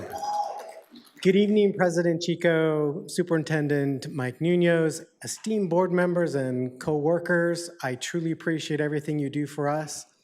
Tonight I want to start out with a mixed bag. I want to start out with, the red on the screens and all that. That's the classified, we're the blood of this place. We're here. I mean, Stephanie walks in and finds out there's a need, volunteers or user services. That's just us. Every department here comes to work or sees a student somewhere, offers to help. We're the ones on campus. We're the ones every day trying to help our students succeed. Every program that these wonderful vice presidents come up with came from us. We do the work. They come up with the ideas. The IT team is amazing, but without their crew, without my classified or our classified, they wouldn't have these amazing presentations, this amazing boardroom with all its technology. We are the backbone of this school. And when we ask for the things like in negotiations, we're not lying, we get paid the least. And every time, you talk about COLA, yeah, we understand. The school's up against the wall. I'm not gonna argue FA's funding formula. I appreciate that. You guys got tons of money, apparently. Won't argue that point. But I want you to understand that every time we get the same or less than everybody else, percentages don't work out for us. We are the ones struggling to pay the rent. We're the ones struggling to pay the inflation. And I just want you to be aware, and I know you are, but my people work as hard as they can. We're blessed with being able, some of us be able to work remotely 1 day a week, and we do cherish that. We think it's amazing. And gives us work-life balance, which is something we all are fighting with these days, with the mental problems of work and life and the way things have changed in the last 3 or 4 years. They were all here, they all transitioned off, they all transitioned back. They're here for you. We are always here for you. We will always be here for you. No matter what happens in the future, we just ask you to consider our proposals and that you support classified like you do everyone else. And we truly appreciate everything you guys do for the school. Thank you so much. Thank you. Item 4.7, Chi Bargaining President Report. Crystal Mejia is not here, and in her stead will be Curtis Williams. All right, thank you very much, trustees and vice presidents, president. I didn't send in my presentation so that I'm not going to be able to show it to the group, but I did want to just be here. I'm the past president because the most recent president was terminated by the board. I'm sorry that happened, and I'm hoping that that won't happen again, especially to me. I've got the wrong slide deck. Here it is. Right now, we have some sunshine proposals going on, and we've got a fringe benefits article. There's $200.5 million provided by the state for healthcare. I'm hoping that you adopt that. It's a hassle, we understand that, but it's really valuable. There's also adjustments to salary schedule 5, which of course is what we work on. We're hourly employees, and also the rate of pay for schedule 7. And schedule 7 includes things like serving on an academic hiring committee for $150. If it's more than 10 hours, then you're making less than minimum wage. And then also serving on a committee over the year, that's $350. And curiously enough, I went back and looked at some of my documents. I've been here since '96, and I served on the Multimedia Committee in 1996, and I got $350. So in 26 years, there's been no change, and that's a 93% increase. We do have COLAs, and that's a cost of living increase. That's for people who are living, not for the other things that are going on. We were told one time in negotiations that there was some painting that still needed to be done by the college, and so we wouldn't get the whole COLA. We didn't get the COLA in 2021 and 2022. This year, it's going to be an 8.2% COLA. We're hoping that some of that, all of it, will come to our people because we haven't received an increase. Commensurate with the work that we're doing. And there's also an adjustment for categorical funds COLA. I was really glad to see that you opened a labor center here on campus. We're labor, right? It would be nice if you could acknowledge us. I saw that Dolores Huerta was going to be here, and she's amazing, but it's also fantastic to say, hey, the part-time faculty, we're here. And so I wrote up something as a labor acknowledgement, like our land acknowledgement, and I said, Long Beach City College acknowledges part-time faculty financial challenges and job insecurity, including no pay and no benefits. We're committed to advocating for improved compensation that reflects their valuable contributions and addressing the need for stability in their employment. We value all faculty members and are dedicated to creating an inclusive and supportive environment that recognizes and respects their expertise and dedication. And that's for all faculty. Now my hobby is trying to figure out what's going on with the supplemental early retirement that was offered by the board in December of 2020. And it includes being age 55 at 5 years in the district, and many of our part-time faculty qualified for it, applied for it, and were told, no, you're not eligible. And at the bottom of that resolution, it created a plan committee that included the Vice President of Business Services and the Vice President of Human Resources. And because it was created by the board, it's actually a Brown Act committee. And so we need the documentation, and I've been looking for that documentation since May 24th, 2021. Haven't got good answers back. December, Vice President Infusino has provided some good information recently, but I'm still looking for more information about why it was not permitted to have the part-time faculty included in that, even though they were listed at, and there was a vice president that was included who didn't have 5 years of service. So the part-time faculty never received a letter telling them they didn't qualify, because of course the board resolution was clear that they did qualify. So I'm glad that I'm still looking for more information. I'm sorry it's a hobby that I have, but now I'm the past president, so I wish I could be back here more in person, but I'm serving on a IT committee with the IT group, and I'm really happy to be on that, and I'm hoping that things work out better in the future, that money does come down to us. So thanks again for listening to me and putting up with me through these years. Thank you. Moving on to item 5.1, Superintendent President Report, Dr. Munoz. Thank you. Good evening, Board of Trustees and members of our campus community. I'm happy to present my report to you on some of the many events and new items happening around the college in April and May. The campus community is always dedicated to highlighting our various cultures, identities, and experiences. Throughout April, we observed Diversity, Equity, Inclusion, Accessibility Month. We held workshops and events that really amplified the stories of students who have overcome unimaginable odds and are succeeding at Long Beach City College. Here's a quick video with this month's highlights.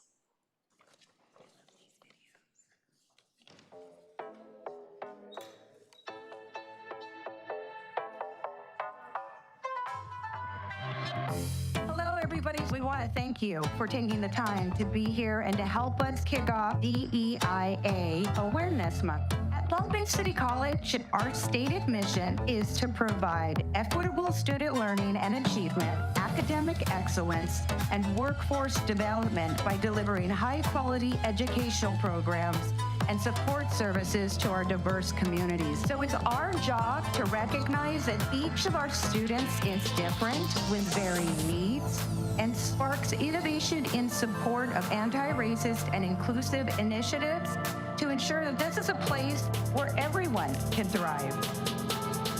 We are actively working to create a learning environment where everyone feels valued, respected, and supported.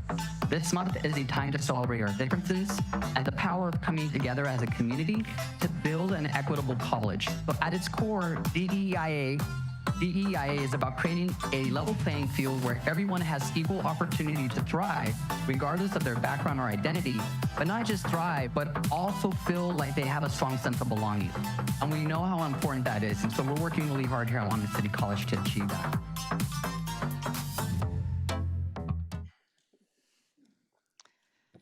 The college celebrated the official ribbon cutting of Building M in April. Building M is our multidisciplinary building featuring 3 floors of services and subjects, from the Writing and Reading Center and Disabled Student Services Center to Communications and Computer Office Studies and World Languages.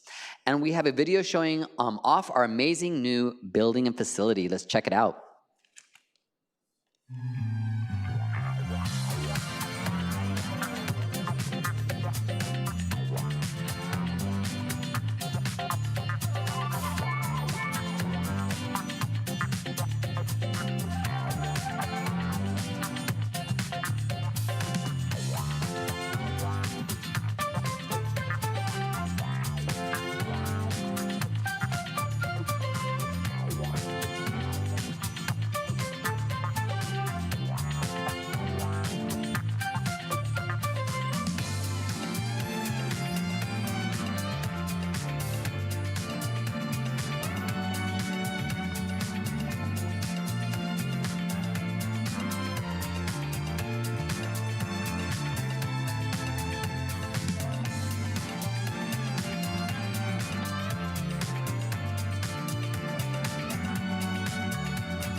This is yet another great example of the college improvements and modernizations thanks to our bond measures from our local taxpayers. We were proud to welcome Mayor Rex Richardson and more than 100 neighborhood leaders to the Liberal Arts Campus last month. It's events like this that remind me of what a tremendous resource LBCC is to our community. In fact, when we were hosting these neighborhood leaders, I asked a quick question. I did a poll and I said, raise your hand if it's your first time on LBCC's Liberal Arts Campus. And more than half the room raised their hand. So I thought it was really powerful to have 100 neighborhood leaders on our campus to be able to see our beautiful facilities. I am so proud that the City of Long Beach recognizes that LBCC is deeply committed to serving our city. Happy Asian Pacific Islander Desi Heritage Month. This year's theme is Amplification through Unification, so that together we can continue to advocate for each other, stand up for each other, and ensure that all are represented. The APID Affinity Group and Student Club have done an outstanding job organizing events. I had the great privilege of attending several of them. There was an API fashion show. I don't know if yep, I think that's the one in the corner there with Judy and some other folks. And it was just transformational. It's such a great event. So thank you again to the planning committee for all their hard work. And rather talk about it, let's show another quick video.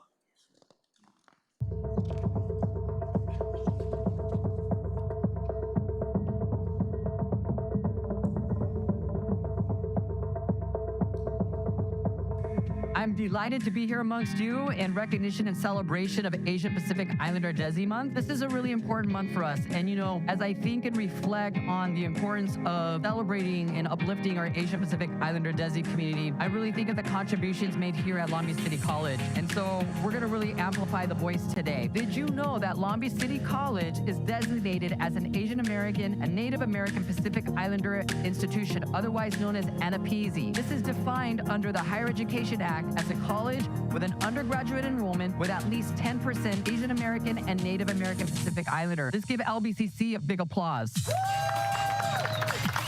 I received an email yesterday from the Chancellor's office that we will be receiving close to $200,000 each year in ongoing funding to support our efforts in supporting the ANAPISI community. Hey, what's going on, everybody? Welcome to Long Beach City College APID Heritage Month Fashion Show.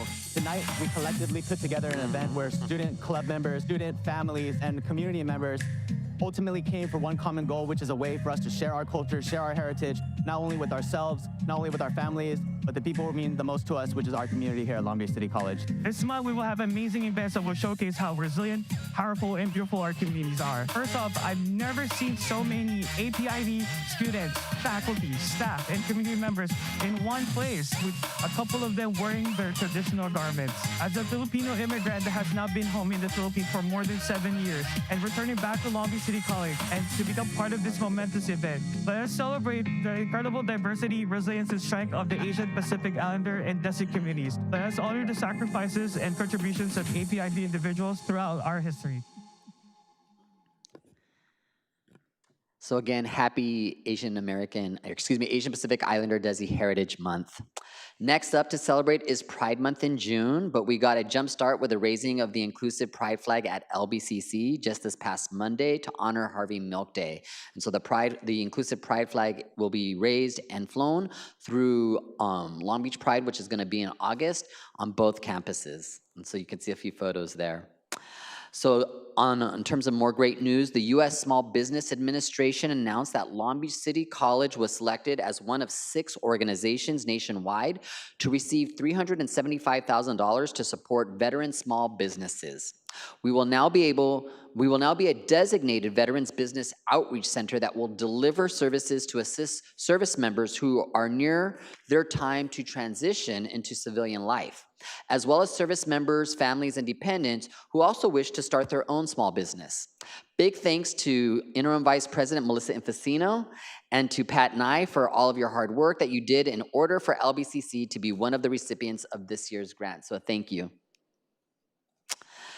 More good news, we were notified about another exciting recognition from the League of Innovation. We just got word recently that our partnership with the Boys and Girls Clubs of Long Beach will be recognized as part of the 2023-2024 Innovation of the Year Award. This award is given out to League member colleges for projects that improve the ability of institutions to serve students and communities. And we already know that our after-school programming in partnership with the Boys and Girls Clubs of Long Beach, as well as Long Beach Unified School District, certainly helps our students and parents. Also, I think I'm excited to note that we will be offering this programming and services throughout the summer, and we're opening it up to employees as well, so not just our students. So we hope to see many of our employees take advantage and bring their children here with them in the summer. Great job and big shout out to Dr. Tracy Carmichael, Yvonne Gutierrez Sandoval, Erin Murphy, and Kim Nepomuceno for this award. And one more great piece of news to share, and I know we did this earlier, but I would be remiss to not do it a second time here. I am thrilled to announce that LBCC's own Starla Thomas was named by the Chancellor's Office as Classified Employee of the Year. Starla was one of the 5 employees selected statewide. Starla is our career and technical education coordinator who has been instrumental in implementing the Strong Workforce Grant here at LBCC. She's been a key in recruiting CTE faculty to apply for awards to help improve student success rates. She's also assisted with the creation of short-term CTE certificates, degrees, and updated existing programs with new curriculum, instructional equipment, supplies, and materials. So congratulations, Starla. That's worthy. One more applause. At the end of April, we were thrilled to host the White House's acting national cybersecurity director, Kemba Walden, who made Long Beach City College her first stop on her national tour to discuss national cybersecurity strategies. I was honored to moderate a panel of distinguished panelists who also included representatives from NASA JPL, the Port of Long Beach, and Relativity Space. We talked about the future of cybersecurity workforce, creating a cybersecurity pipeline, and the national cybersecurity strategy that will need our students as part of their future workforce. LBCC, so let's go ahead and play this quick video.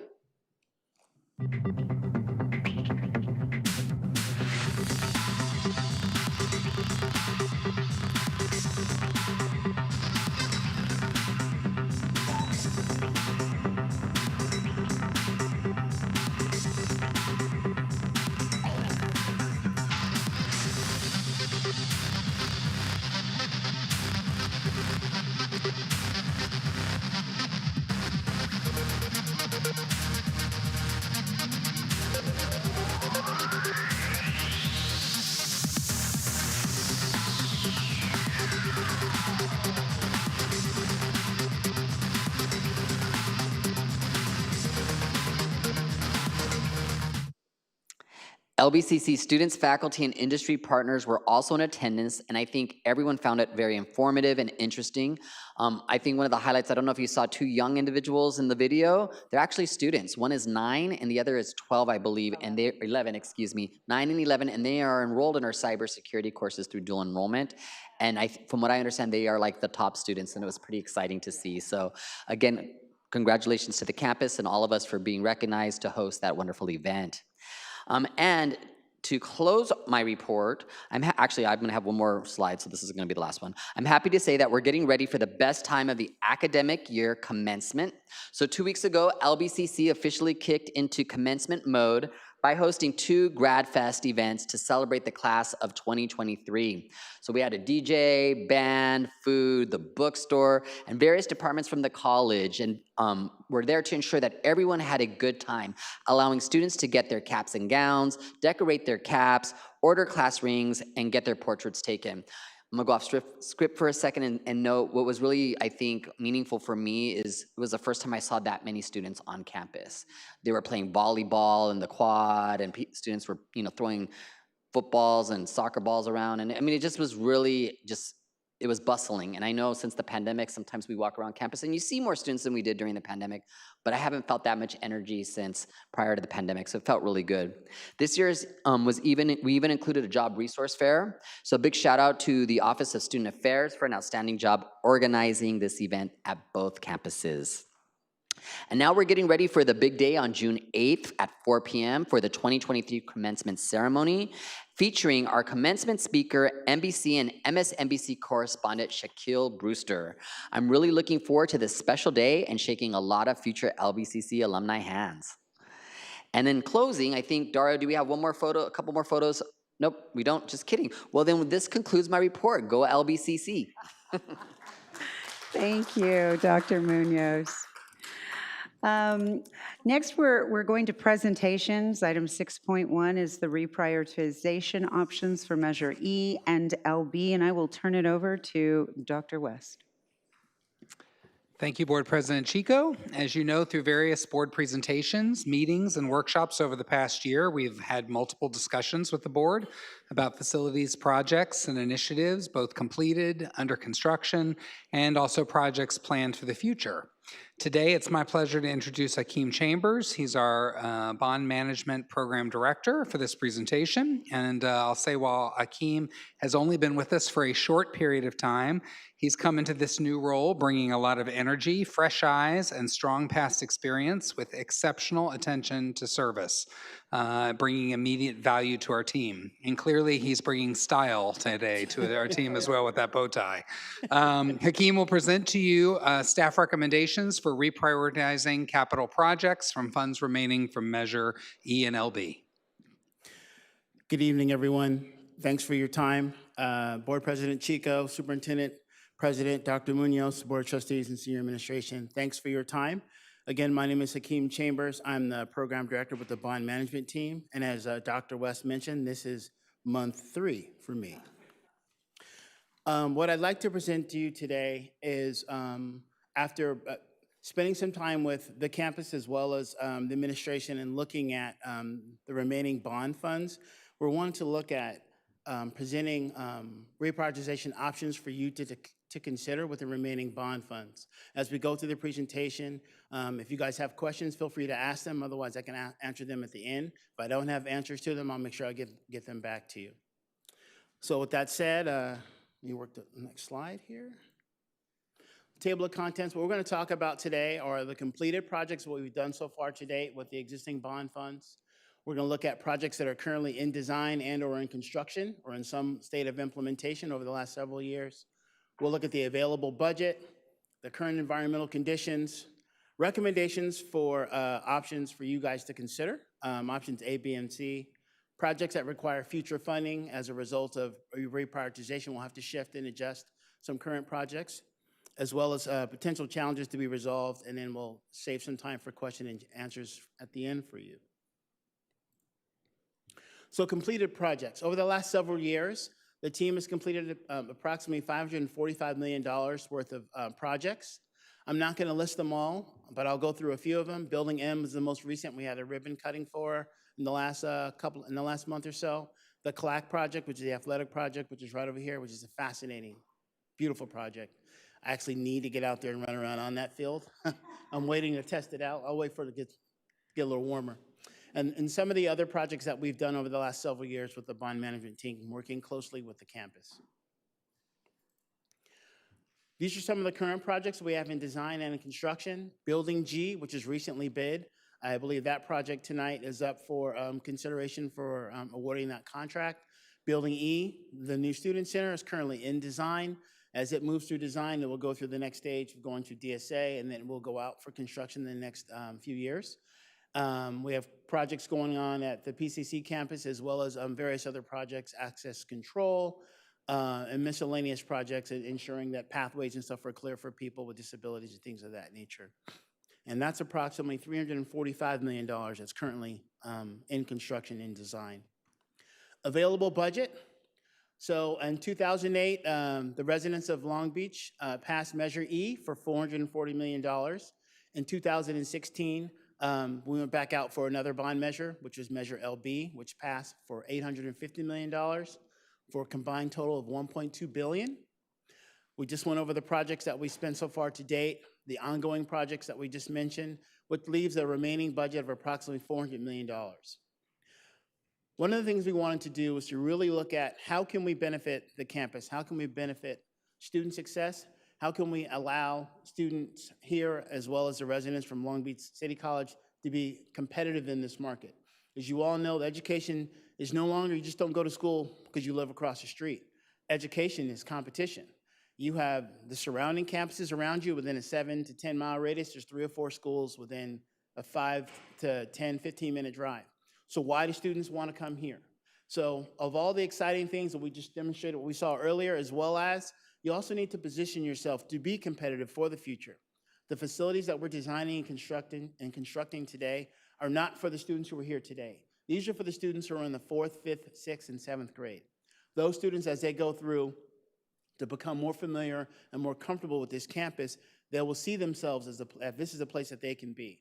So we're looking at projects that we're trying to target that both benefit both student success, allows Long Beach City College to be competitive in this market, and then allows it to continue to grow, to move forward, to strengthen the community as well as the campus, and also looking out and welcoming the community as well. Some key factors to consider.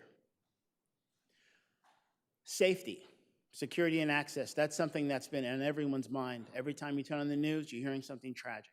So what we're looking at is trying to address, how can we address through environmental design, providing a safe space for our students as well as our community to come and learn on the campus, as well as to come back to the campus and engage those who are currently here. And we can do that through landscaping, we can do that through certain things in security, access control, cameras, things of that nature. So we want to ensure that we continue to address that because that's a high priority. The district looked at pursuing state funding for housing over the last 6 to 8 months. There are a lot of community colleges in that same boat. Unfortunately, we don't anticipate any state funding for housing, so that's something that we definitely need to consider. Veterans Stadium, it's a beautiful facility. I spent 5.5 hours a few Sundays ago with a local track meet, a good friend of mine, their child runs track. These little kids were out there performing, and I was amazed at the facility. But the facility, it's long in the tooth. It's past its useful life. It was constructed in 1950. Somebody can do the math on that. It's about 70-ish, 73-ish years old. And I imagine it was a strong facility in its time, but I think it's past its useful life. So that's something you definitely want to look at. It's an iconic facility in the city of Long Beach, and it's definitely something that should be treated with that level of respect. Also looking at major renovations to some of your aging facilities. Right across the way, buildings Q and R, which house the men and women's gym where the basketball team, volleyball, and other kinesiology and other athletics take place. That facility is far beyond its useful life. Those facilities were constructed in 1952, just 2 years after that one. They've served a long time, but I think they're also past their useful life. Renovating those facilities, just financially, just doesn't make sense, and recommended replacement for those buildings. North Long Beach project. So the district has been working closely with the city of Long Beach. The city of Long Beach has a surplus property located at 59th and Atlantic. Is that correct, Melissa? 59th and Atlantic. And they're looking at trying to partner with the campus and how can we continue to provide that excellent service that you're providing on this campus and the PCC campus to North Long Beach, which is an area that's typically, that needs that level of service. Students who live in that area and potential students are bleeding out and sneaking away to some of the other institutions, sister institutions, but we want them to come here.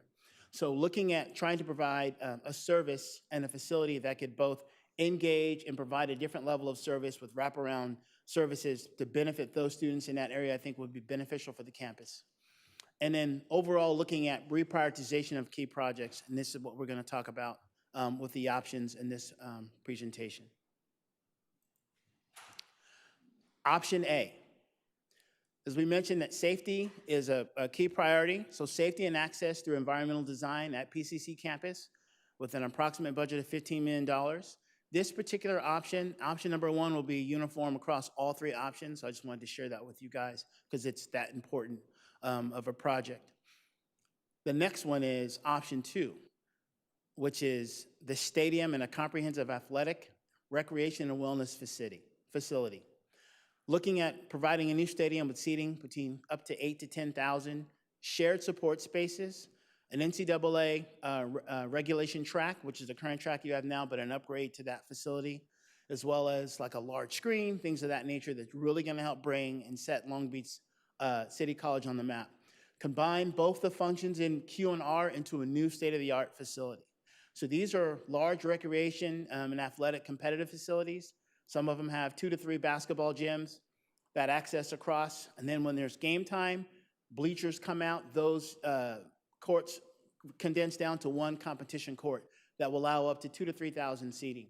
Those facilities are versatile, not only athletic events, speaking events, small concerts, and other engagements can happen inside that facility. We think this will be really beneficial for the campus. One of the things that sets Long Beach City College apart from any other community college is that we're located approximately within less than a mile from the airport. There's hotels. We're located off 2, 3 major freeways, which makes this an ideal location for a competition athletic facility, not only for the sports facilities here, but for the greater area of Long Beach already. The facility is currently used by Long Beach Poly for their home football games, Los Alamitos High School for their home football games, as well as the campus competition, and then they use the facilities rented out for multiple facilities, whether it's soccer or it's track. Any of those facilities can take place here. And we think this is a perfect opportunity to capitalize not only for the students in the community, but as well as the local general area as well.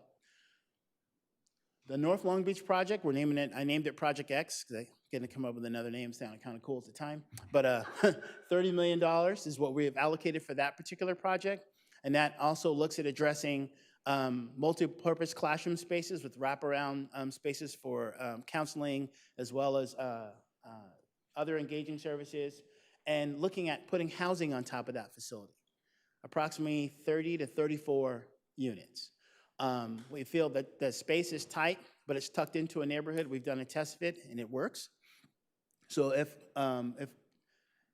the board decides to move forward, as well as the campus, that this is a good decision, we'll move forward with that project. The last project for option A is looking at student housing. We all know that it's a challenge, not only in Long Beach, but in the state of California and across the country, but particularly here in Los Angeles County and in Long Beach. We have tons of unhoused students who are experiencing homelessness or housing insecurity. There's food insecurity, which prohibits those students from truly learning and truly engaging. So we're looking at providing an opportunity to allow those students to maximize their potential, to allow this facility and this institution to provide those students with the tools to be successful. Those housing options can also be extended to workforce housing as well. And we think that is a unique opportunity, and Long Beach is poised to tackle that. The land is here, the property is here, the opportunity is here, the time is right. So that's option A. Option B, again with the safety and access to environmental design at PCC, looks at a comprehensive athletic facility, but without the stadium, the housing project at North Long Beach, and replacing Building K, the art building, which is located across the way. Option C, the same safety through access to design, a smaller comprehensive athletic facility, the North Long Beach project, student housing, and also replacing Building K. These are the options that we put forth for you to think about. Some of the benefits of some of these options with option A, the goal is to, I think we have the ability to provide those facilities without disrupting the current services inside buildings Q&R and the existing football stadium. The opportunity to build that facility, if given the green light, we can move forward with that project now. We can look at engaging the design community. We can look at getting that project under design, getting it approved, hopefully from the state, and then getting that under construction. I think we can do that within 5 years, if given the green light. The benefit that the campus has is land. It's the one thing that God's not making more of, and this campus particularly has a lot of it. We think it'd be utilized differently. Those facilities provide it will be a complete transformation, not only for the students here on the campus, but for the city of Long Beach as well. Summer camps, winter camps, senior camps, recreational facilities for students to come in and recreate, blow off steam, a wellness component, services for students who are seeking counseling. We're looking at providing those facilities inside this athletic complex. The athletic complex will also utilize shared spaces. So as opposed to building, there are multiple restrooms, multiple weight rooms, and all of those facilities inside these two buildings, as well as some components in the stadium. The new facility will look at a larger facility that would have those large shared spaces that can be utilized not just by student athletes, but for the community and the students as well. So those are the options that we're looking at providing for you guys to take a look at and consider. Projects that require future funding. Now, this reprioritization will require shifting some existing projects that were aligned in the master plan. Some of them have been moved already as a result of the country, the world has experienced something that no one had planned for. The pandemic turned the construction industry upside down on its head. Projects, pricing, escalation, supply chain, ordering just specific things that normally would take 2 to 3 months. In some cases, it's a year and a half, almost 2 years. So looking at taking that information, we're looking at ensuring that we have adequate funds to tackle these projects, which require moving these projects down the list and looking for future funding. And that's looking at the CDC building, which is down the street, buildings O and 2, O1 and O2, which is across the way, and the renovation of Building B. Building B is currently used as a swing space for multiple projects on campus, so when the swing space is done, then that building will be replaced, recommended to be replaced. Potential challenges to be resolved. Some of the site locations require resolution of existing agreements that we're gonna have to take a strong look at. I think the opportunity is there. As I had said, this is a unique institution with land to use, so the space is highly coveted. Folks realize that, but I think the opportunity for the district that you have before you is to consider that. If this recommendation is something that you guys would look to take on, we would then to look at resolving these issues, these items. As well as number 2, looking to identify and negotiate and draft multi-year memorandums of understanding with strategic partners to mitigate the risk, to look at sharing the cost of total cost of ownership. If you're gonna build housing, community colleges are typically not in the business of managing or running student housing, but universities are. Cal State Long Beach is a partner which is down the street. They have expressed interest. They are landlocked. They can no longer grow anymore, and where they just built their last housing project in the last year and a half, so they are not slated to construct new housing for a while. The opportunity that we have before us potentially is a partner with Cal State Long Beach, as well as the city of Long Beach that's already expressed the desire to partner with the university, to partner with the institution, to look at housing options, as well as other local agencies. Lastly, explore all viable options to expedite the projects. In order to hit the timeline on these projects, if given the green light, we will need your help. We will need your help in ensuring that the schedule, that we adhere to our schedule, that we manage and hit our milestones, and it starts with the board's direction, as well as that of the senior level administration on campus. If given the green light, the bond management team will work closely with you to ensure that we manage and hit that schedule. I have to say it in advance, I'm gonna apologize in advance. I don't wanna hurt anyone's feelings, but when the train starts moving, the train moves, it doesn't stop. So we'll set it and lock in our meeting dates. We'll have meetings. We want those folks to attend, the administrators to attend. If they can't attend, they need to send someone in their place. If they can't go, then the meeting will take place and we'll provide a meeting packet of everything that happened meeting minutes similar to what you get with on the board doc, so everyone stays in sync and everyone understands what's going on, but the train has to keep moving.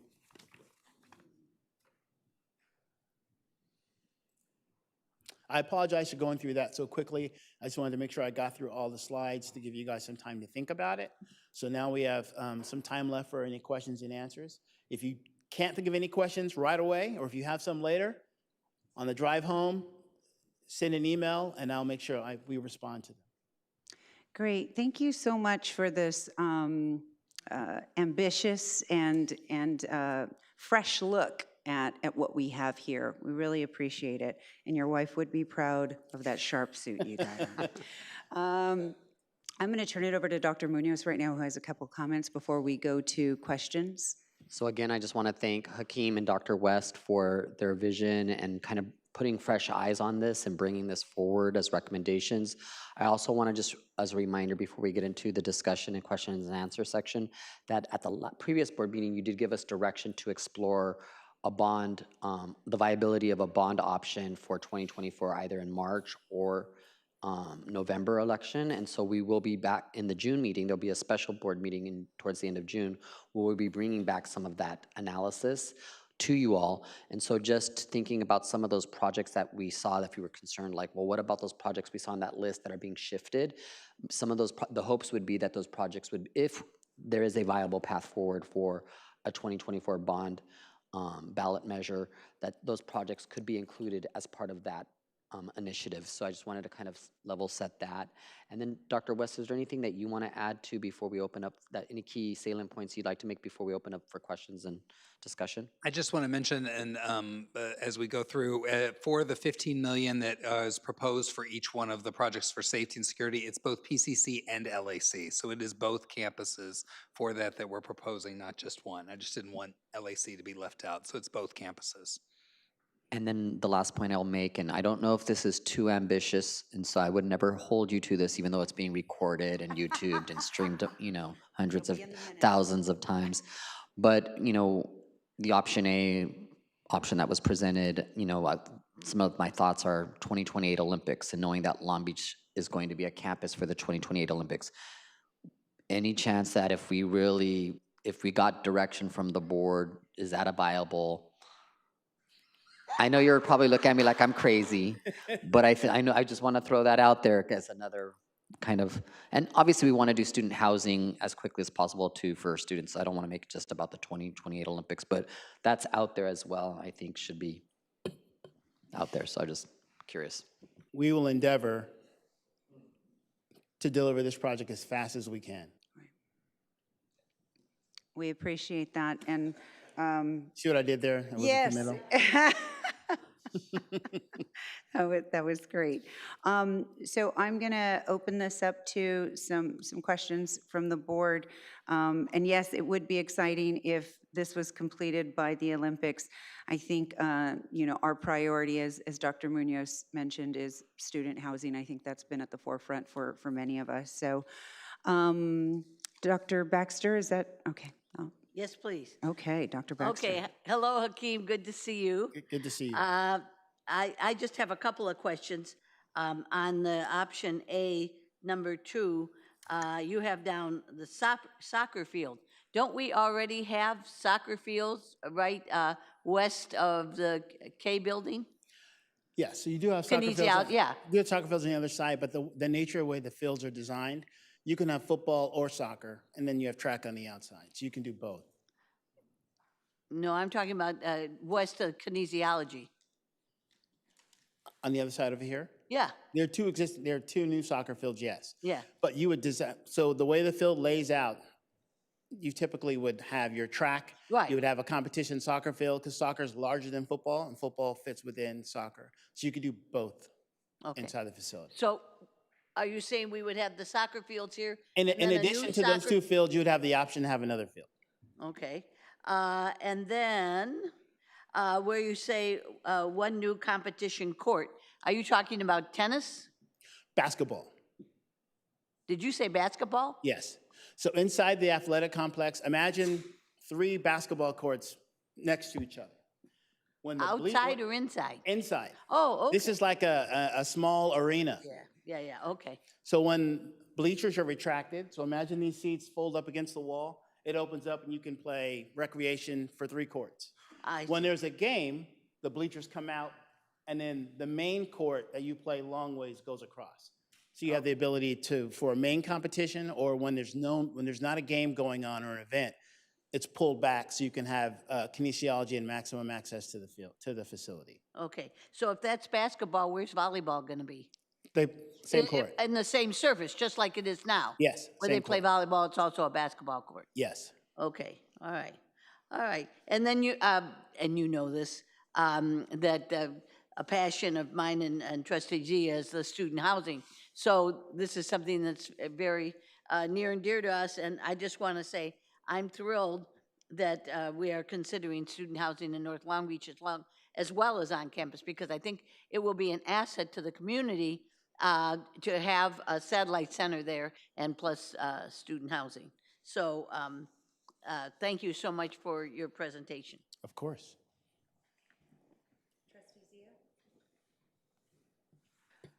Thank you, Hakeem, and welcome. I'll try to be concise. It's unclear to me from your presentation, what are you suggesting that with these options? Using the existing bond, is that what you're proposing as the budget be allocated for the unspent dollars? Yes. Okay, and in that, with that in mind, I'm just sort of a little unclear. So what option are you recommending? Are you making a recommendation? That's one question. 2, on option A and option C, I see option B does not have housing, which I won't be a proponent naturally. But option A and C, you are allocating $90 million for student housing. How many students is that based on? And what would be the rent? Because as of August 2021, I believe we got a presentation feasibility study by, I always butcher their name, Brailsford and Dunleavy. And for 320 students, they allocated $48 million they suggested. And that doesn't include the operational costs or student subsidies for student housing. So I'd like to get a little bit more understanding of the synthesis of the numbers, of how you come up with the 90 millions, how many students will that cover, since our total need was 1,275 students. Those are some of the seminal points I'd like to get an answer. And then also, what would be, if we were to make this happen, what would be the timeline? How does it align with the master plan that we have? I know we have about $27 million under the 2041 master plan for undefined joint use projects. So is that $27 million going to North Long Beach, or is that going to student housing? Those are some of the key points. If you can answer, I'd really appreciate it. And then the timeline, please. Thank you. I will throw this back to Dr. Munoz, and then you can pass it back. Sounds good. So the first part of your question, Trustee Zia, the cabinet level and as well in consultation with our bond management team, we're recommending option A. We feel that option A essentially reflects the priorities of what we've heard. As you remember, we've had probably, I think, at least 2 board retreats since I've been in this role. And the things that were salient that came up was, number 1, priority, student housing. Number 2, recognizing that as iconic and beloved as Vet Stadium is, it's past its lifespan, for lack of a better words, in terms of the building. So thinking about all the priorities that we've had conversations about over the last couple years, we feel that option A really reflects what we've heard from the board, as well as the campus, right? So safety and access is number 1. So that's, for both campuses, PCC, LAC. The option 2 and 4 reflect things that we've been discussing for several years at board study sessions. And then option 3, the direction was given already to move forward with the North Long Beach project. And that was we decided to, as a board, use the unspecified joint use project that was in the previous bond to be allocated to North Long Beach. And that direction was given I think, over a year ago. So option A essentially reflects what we believe is the priorities that were set forth to us from the board in terms of previous direction given. And then in terms of how much housing 90 million gets us, this really just is, in my opinion, and correct me and step in at any time if I'm not portraying this accurately, this very much similarly mimics our application for student housing. So the construction grant that we submitted, we were requesting roughly $90 million. So we've done a lot of that pre-work, pre-design work to understand what that project would look like.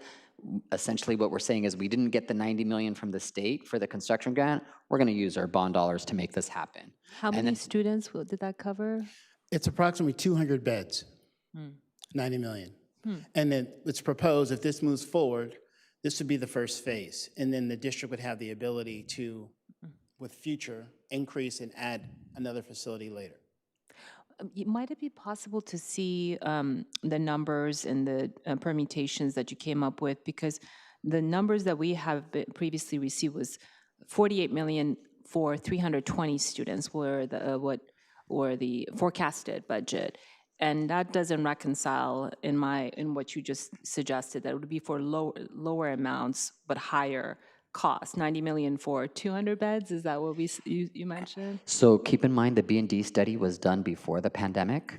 And so there has been significant escalations in costs as what was described, as well as other factors. So I think we can definitely provide you with a comparison analysis, but I think, and again, I would either defer to Dr. West or Hakeem to kind of clarify some of those nuances, but the B&D study was, again, pre-pandemic, and 2021 was in the mid. Well, when it first started. So remember when they didn't share it till 2021, but we started the B&D study before the pandemic.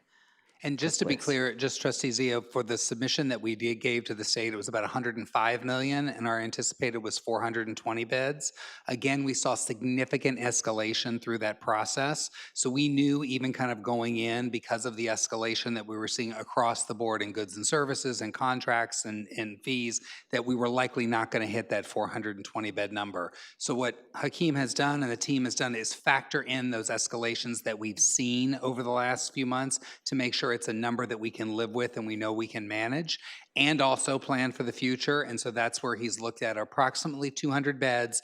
And that's really going to be dependent on what we look at. If we're doing single restrooms for facilities, that number is going to come down. If we're able to do joint restrooms, shared restrooms among student facilities, that number could go up. So we're really at the beginning stages. It's big picture numbers right now.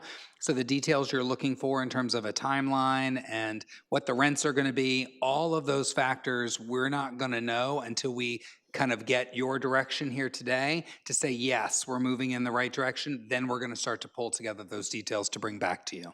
Yeah, I really appreciate that. President Chico, just as far as the direction goes, I'm a proponent of pursuing this route. Like I said last time, I'd like to examine what other options would be possible for us to augment using our current bond funding that we have. And I just want to commend you, Hakeem, for prioritizing student housing and kind of recalibrating this. That shows leadership, and it definitely makes an impression on me. So thank you. And if you could just provide the plan to augment, should we go with another bond or a P3 to provide additional housing, that would also be very meaningful. Thank you. Thank you. Thank you so much.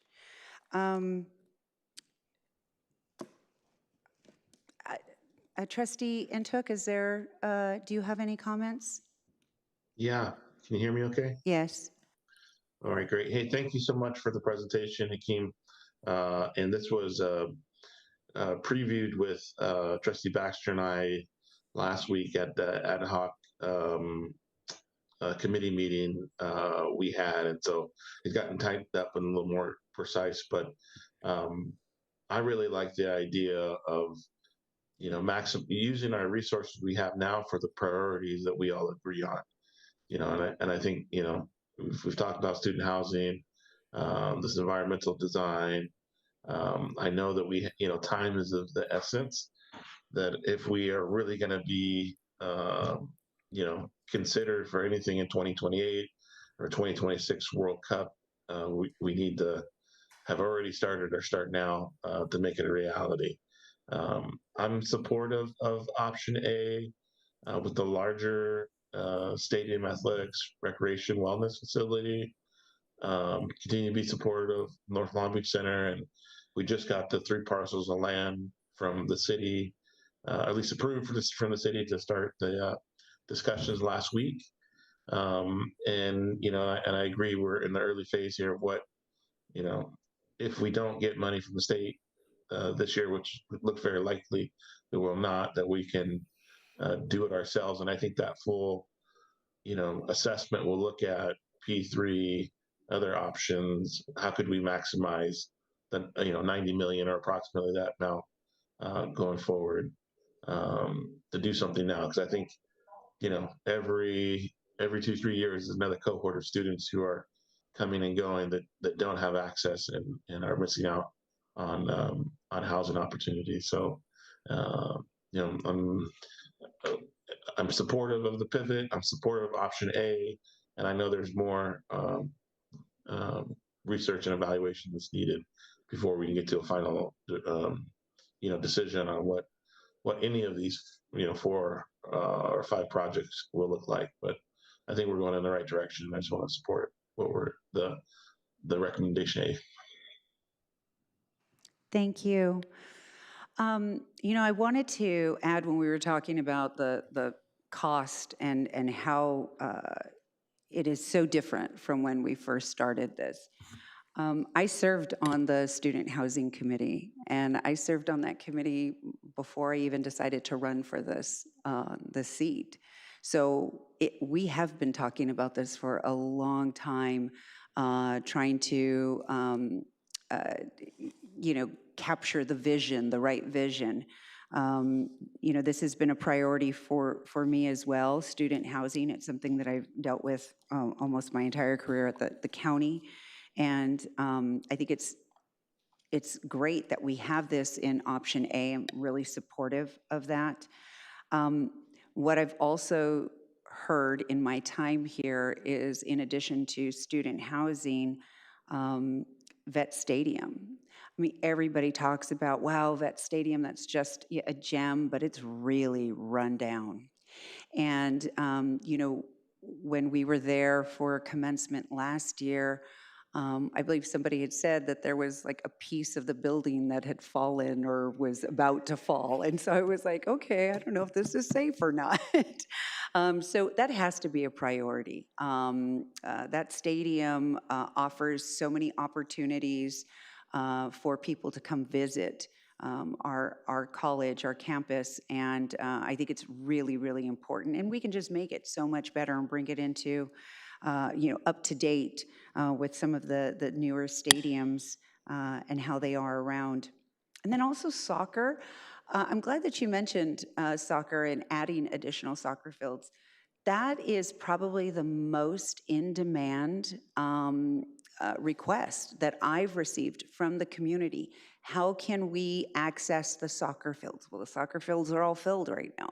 We have our team playing, we have a couple of community groups using it, and there are more community groups that are asking how can we do this? And so with soccer being so popular, I'm glad to hear that we're looking at expanding that, because that just seems to be the most popular request that I've received.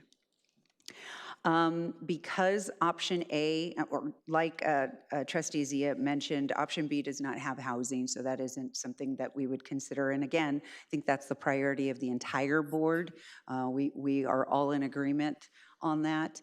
Option A has everything that we've talked about, and so happy to see North Long Beach project there.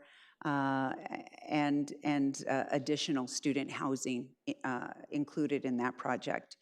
I am inclined to support option A, and I think that we can we can go back and we can discuss that further and get some more information that Trustee Zia and some of the others have asked for. So thank you for that presentation. It was very informative, and it's exciting to see it. May I ask a point of clarification? Yes. So obviously, one of the things to what Hakeem had mentioned, we are seeking direction tonight. So this isn't anything that the board would vote on. It's more very similar with North Long Beach, where you gave the direction to say, yes, move forward with that as the joint use project option. So what I'm hearing tonight, I want to summarize to make sure there's consensus, is I feel like I heard all 4 trustees say, yes, continue exploring option A. So what we're going to do is begin to move forward with option A. At the same time, we'll be bringing back in June at that special meeting some of the research and analysis that was conducted around a potential future bond, and then any additional information that we might identify as a result of continuing to explore option A. But I just want to be, just so that I'm not assuming anything, there is the direction to move forward with option A at this time. Yeah. President Chico, I just failed to ask, this proposal is consistent with what was advertised in the bonds and what the voters were under the impression. Okay, I just want to make sure, provided that I'm a proponent of option A as well. And then we heard President Intuk say option A. I'm in favor of option A. Okay, thank you so much. We have our direction. Thank you, Hakeem, and thank you, Dr. West, and thank you as well, Walter. Appreciate the 3 of you. I have a question.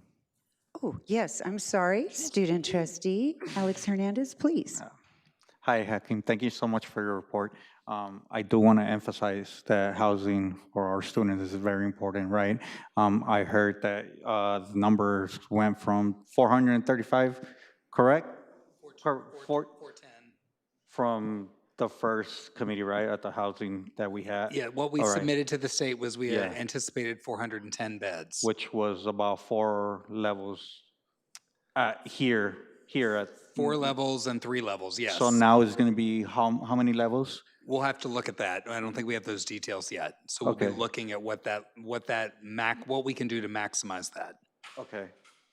I just want to emphasize my colleagues, right, to take into consideration that we need more numbers, more beds, right, for our students, because this is a major factor that we have here for our students, especially for those that have been pushed out. Please take me into consideration. I've been pushed out from my local, and I have to commute 3 hours to come here. Not all students are going to do that, right? And so that's how we are losing our fellow peers as well.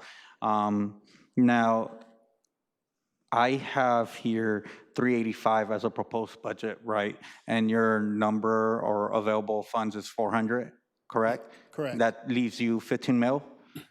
Well, approximately, depending on, we want to hold the number at 385 because of what we just talked about, uncertainty with numbers and pricing. So Right. we would release projects in stages, 1, then 2, price 2, then 3, price 3, and then look at 4 to bring them all forward. Okay.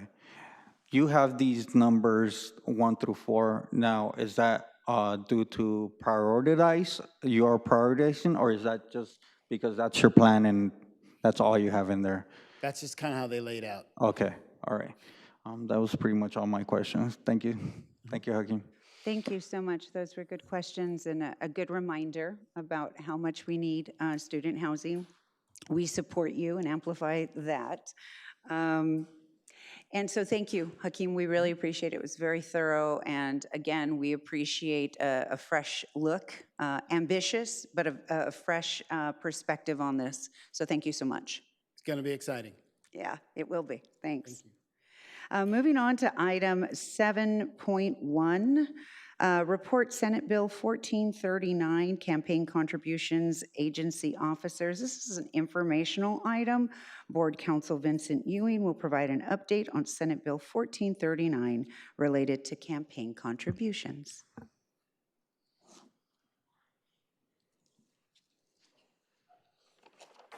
Thank you, President Chico, members of the board and the executive team, President Superintendent Munoz, Dr. Munoz, and those who are here virtually today.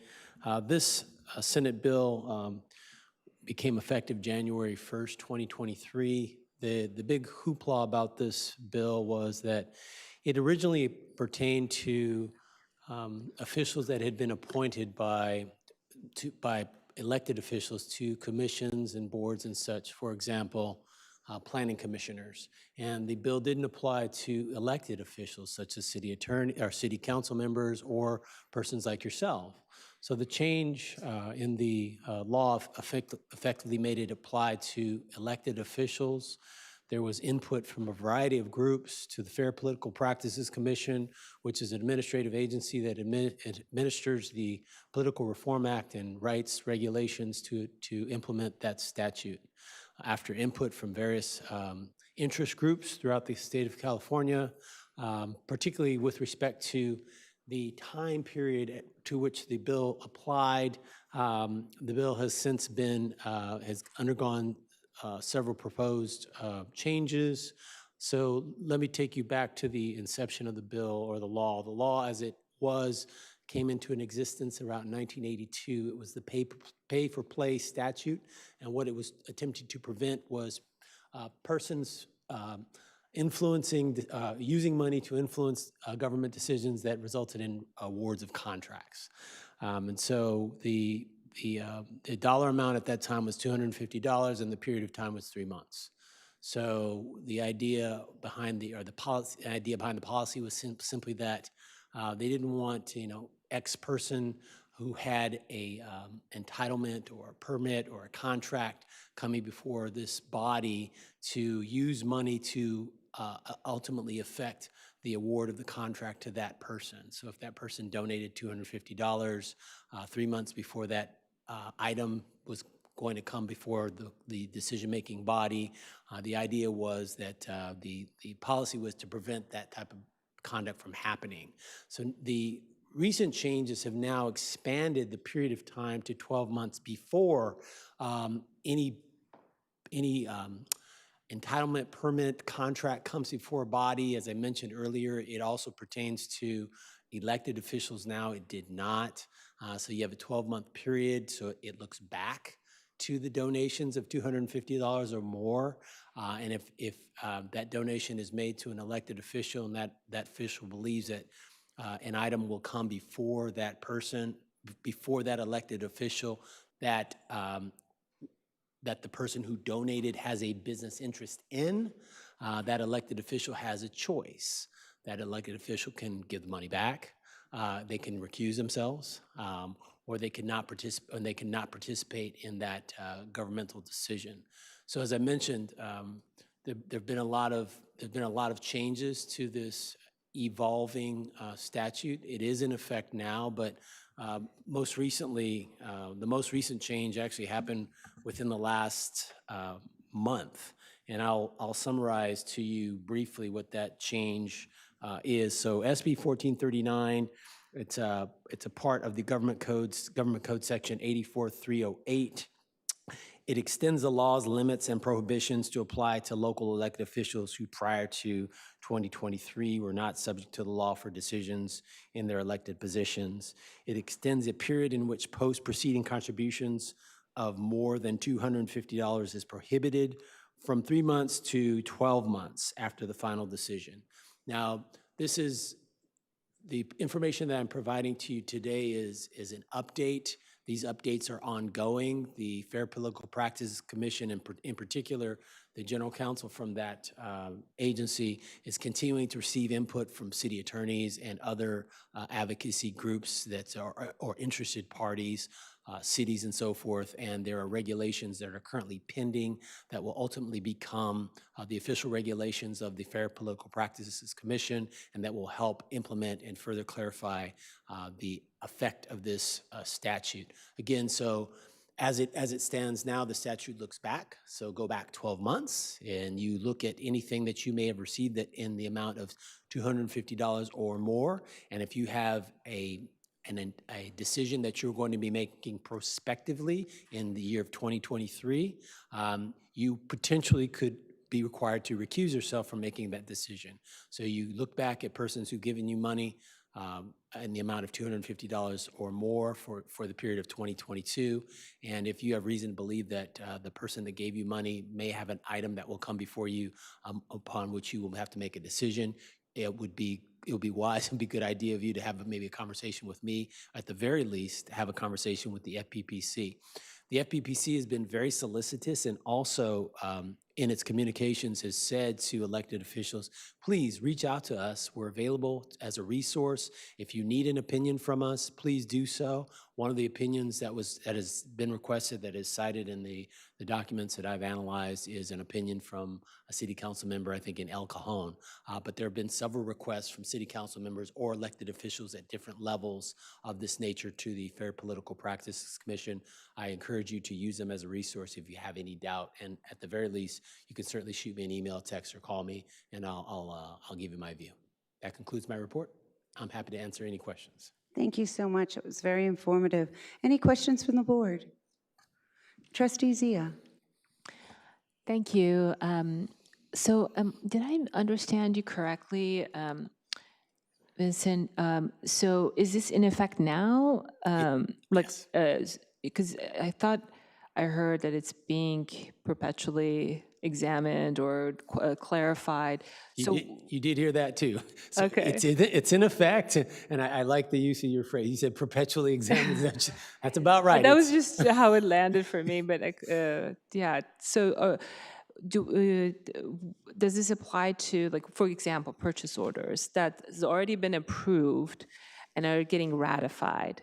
So it is in effect now as of January 1st, 2023. So it's a statute, it's a law, it's the government code. It's applicable to elected officials. And what they're asking you to do, or the Fair Political Practices Commission is asking you to do, is look back into 2022 to see if you received any donations of $250 or more from any person that had an item that came before you that required your vote. That could be an entitlement, a permit, a contract, it could be a purchase order. So it's incumbent upon the elected official to do that look back and then look forward after they say, okay, X person gave me $250. Did they have anything that came before me?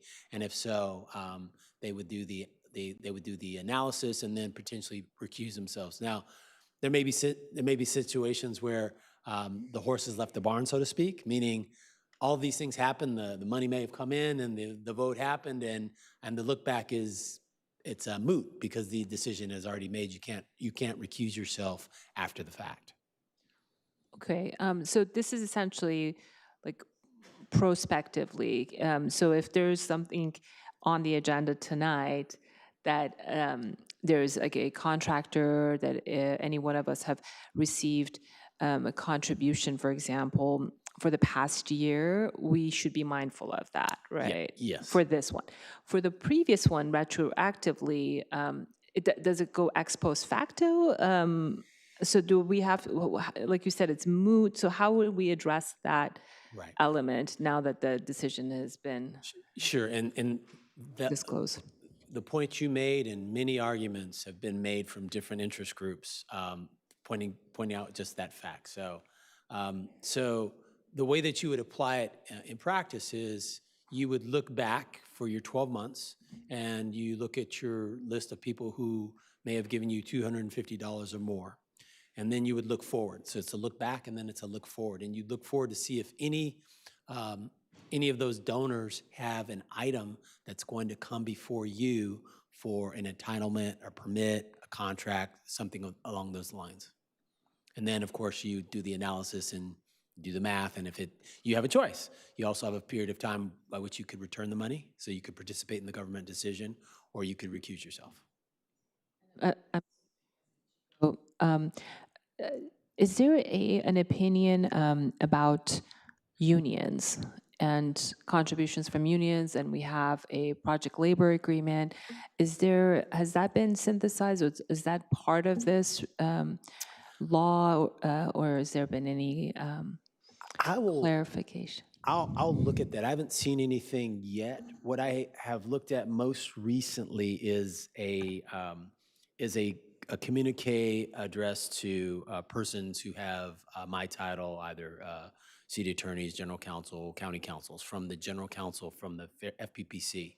It's dated April 27th, 2023. It's available on their website. And I also have a copy of it, so I'll happily forward it to all of you if you'd like to read it. That communique doesn't particularly analyze union contributions. There's another one dated November 3rd, 2022 from the General Counsel's office, also FPPC, analyzing the same statute.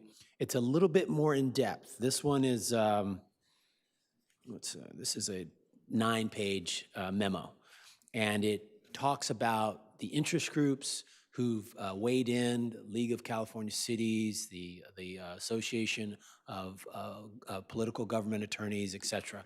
Many other groups have weighed in and provided their arguments as to why this is fair or isn't fair, and they've provided clarifying language. The regulations have actually adopted some of that clarifying language to provide further definition to certain terms that were initially considered vague by many people. So this particular memo also does not address the union question you raise, but it doesn't mean that it hasn't been asked, and it doesn't mean that it hasn't been analyzed. I just didn't find it in my research.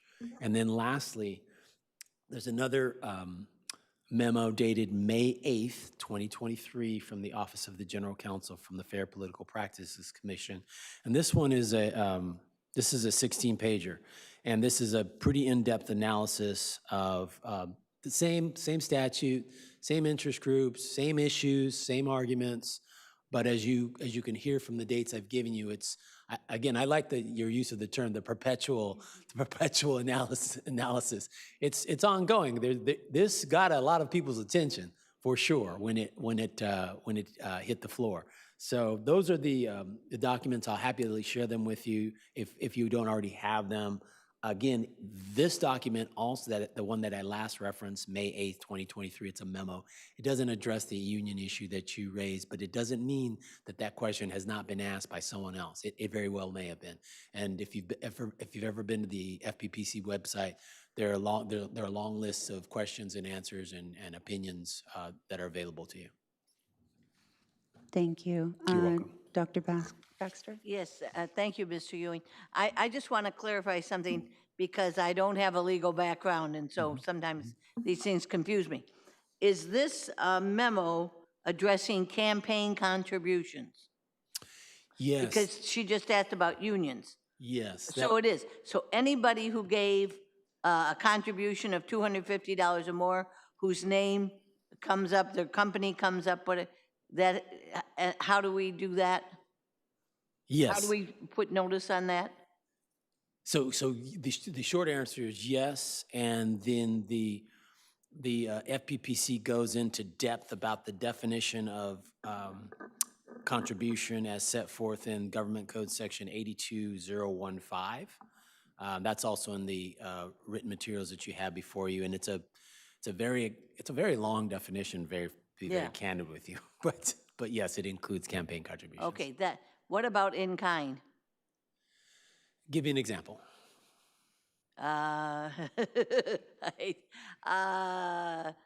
say a restaurant hosts something. Oh, so it depends. That could be part of the analysis. So I'll give you some examples from this very long definition that I gave you, that I mentioned. The purchase of tickets, dinners, luncheons, rallies, similar fundraising events. Those are all included within the definition of contribution. Okay. Yeah, so it's pretty broad. Yeah, it's got a lot of people's attention. Yeah. I'm overwhelmed. Are you done with your? Yes. Trustee Ntuk, do you have any questions? Yeah, I just want to thank Board Counsel Ewing for the presentation tonight. This was my agenda item I requested, and remind my colleagues that this was the agenda item I put on January that several folks were unready to discuss at the time. So here we are in May, 5 more months of meetings that potentially had impacts on folks. But you wanted to just continue to flag that this is impacting local elected officials at all levels. The city has gone forward to hire a staff member to go through agendas and contributions from the 9 council members. I'm working with another government agency. Before board meetings, the board council does a memo to the board about all the potential conflicts on the agenda and different board members. And, you know, Trustee Baxter and I are still trying to schedule our ad hoc committee to talk about a recommendation to the board of how to comply with this. And I've gone forth and provided Board Council Ewing any contributions. I received over $250 in the last 12 months to be reviewed to make sure that I don't inadvertently vote on something that I shouldn't. But I do want to point my colleagues' attention to the memo the Board Council Ewing put together, and there's some footnotes in there about, especially page 1 on the exemptions for labor and personal employment contracts, labor contracts. So that would be like our faculty union classified, building trades are exempt. It has other exemptions on there for personal employment contracts. So that might be, you know, the administrators, as long as it's the ones that are competitively bid labor and personal employment contracts are exempt. But I did read through the FPPC draft language. So you pass a law and then they draft the regulations. The regulations at the which have not been adopted yet, do say that all contracts and all contributions over $250. So it's still up in the air. Are they going to change the exemptions or not? Or what's actually going to be in the final regulation package? The meeting for May this month was canceled by the FPPC, so they didn't, which they had on the agenda and where the draft, some of the draft staff memo that's attached came from, was from that scheduled and then planned and then canceled meeting. So, but I think it's important for us to all be aware of this so that we can do the best we can to abide by the rules, and want to make sure that Trustee Baxter and I get a time to schedule to follow up so that we can try to make a recommendation to the overall board. But each of us are responsible for ourselves, you know, to comply. But I did want to ask Board Council Ewing, I mean, a lot of the focus is on entitlements, but we don't necessarily do entitlements because we're not a land use agency. I don't know, and maybe it's too early, but what type of entitlements or potential things could be subject to the law and the draft statutes? Thank you, Trustee Hintook. That good question. That certainly seems to be the catchphrase that the statute has held on to, even though it's changed and been revised many times. So no, you don't see the Long Beach Community College District Board of Trustees taking action on entitlements, permits, things of that nature. Typically, you're going to see those types of uses, land uses, and permits granted by a planning commission, a county commission, sometimes city councils if there's an appeal of the planning commission decision. However, I would point out, since you all are elected officials, that this statute does apply to contracts. So if there's a contract that's out for bid and it goes to the responsible lowest bidder, and you guys ultimately take action on that contract, that would be an area that, and you do let quite a few contracts that you have quite a few contracts that come before you. That would be an area that I would pay particular close attention to. In particular, you would pay attention to the contractor and to determine whether or not that individual provided any money to you by way of a contribution in the 12 months preceding the time that you take action on that contract. So not so much entitlements and permits and so forth, but definitely contracts. one other thing, or two other things. One, I do see the letter attached saying that there's a lawsuit filed to see if this is even constitutional, but the FPPC said while the lawsuit is going on, the law's still in effect, or to kind of give everybody awareness of that. Yeah, no, there's no tolling of the statute or no, it is still in effect. So it's even while the lawsuit is pending. And then I've done this for, at least the last 6 years. AB 1234 is the Attorney General's ethics training that explicitly covers the prior Levine Act requirements, and then also many of the items that are covered here. Has anybody else done the AB 1234 training? If you're looking for an answer, no. It's free. It's online. It takes about 2 hours to get a little certificate, but it's I found for non-lawyers like myself, it's very easy. It's little videos that explain all of it in great detail. Thank you. Thank you, Trustee Ntuk. Yeah, could I just respond? Yes. I just want to go on record. Dr. Baxter, I was going to call on you next. Thank you, Trustee Ntuk, for asking for this to be on the agenda. It is important that we're accountable and that we have a good understanding of this, and we have that transparency. So thank you for asking to have this on the agenda. Dr. Baxter? Yeah, I just wanted to go on record, and I have been the one delaying this ad hoc committee. So I appreciate Trustee Ntuk you bringing this up, and I promise you I will get together with you soon. I'm sorry, just my travel schedule has been incredible this semester, but thank you. Thank you, Dr. Baxter. I don't believe that there are any more questions. Thank you very much, Council Ewing. We appreciate the presentation. Thank you. Thank you, President Chico. Moving on to the consent agenda.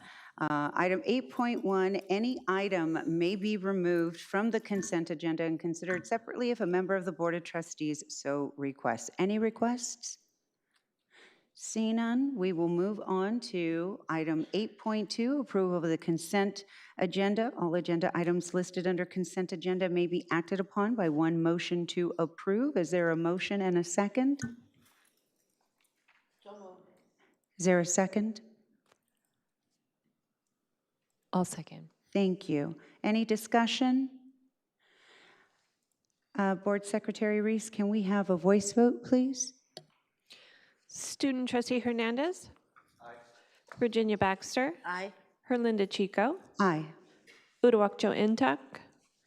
Abstain for a potential conflict of interest. And Sunny Zia.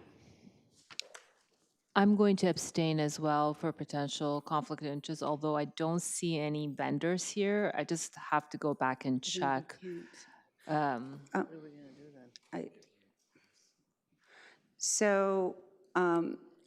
If both of you abstain, then we will not have the votes to pass the consent calendar. Do you want to take a minute just to take a look? Sure. I appreciate that. I'll give you however long you need.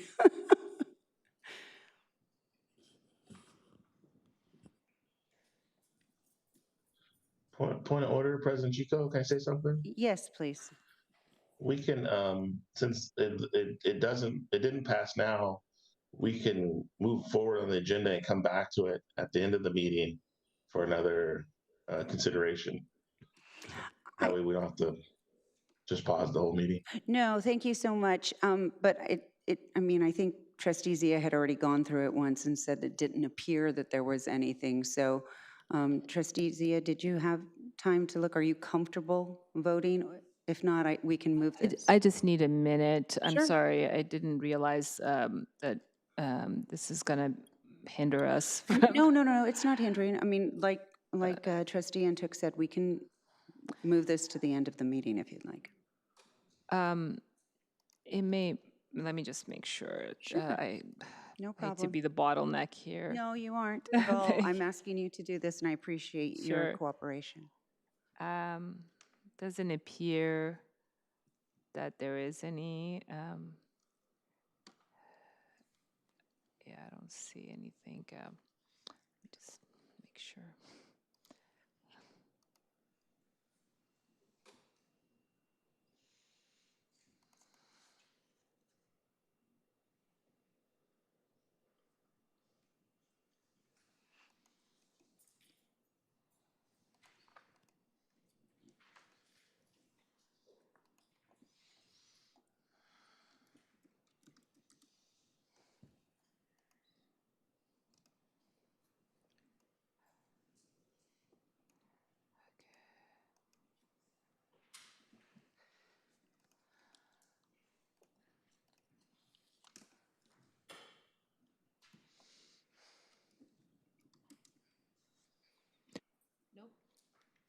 Nope, no conflict. Great, so then. Yes. I'll- Yes, fantastic. So Yeah. this motion passes. This is like a lot of pressure, so I because know, I sorry. hope I didn't muck it up. But yeah. I'm really sorry to put that pressure on you, but yes, thank you for doing that. We Sure. appreciate it.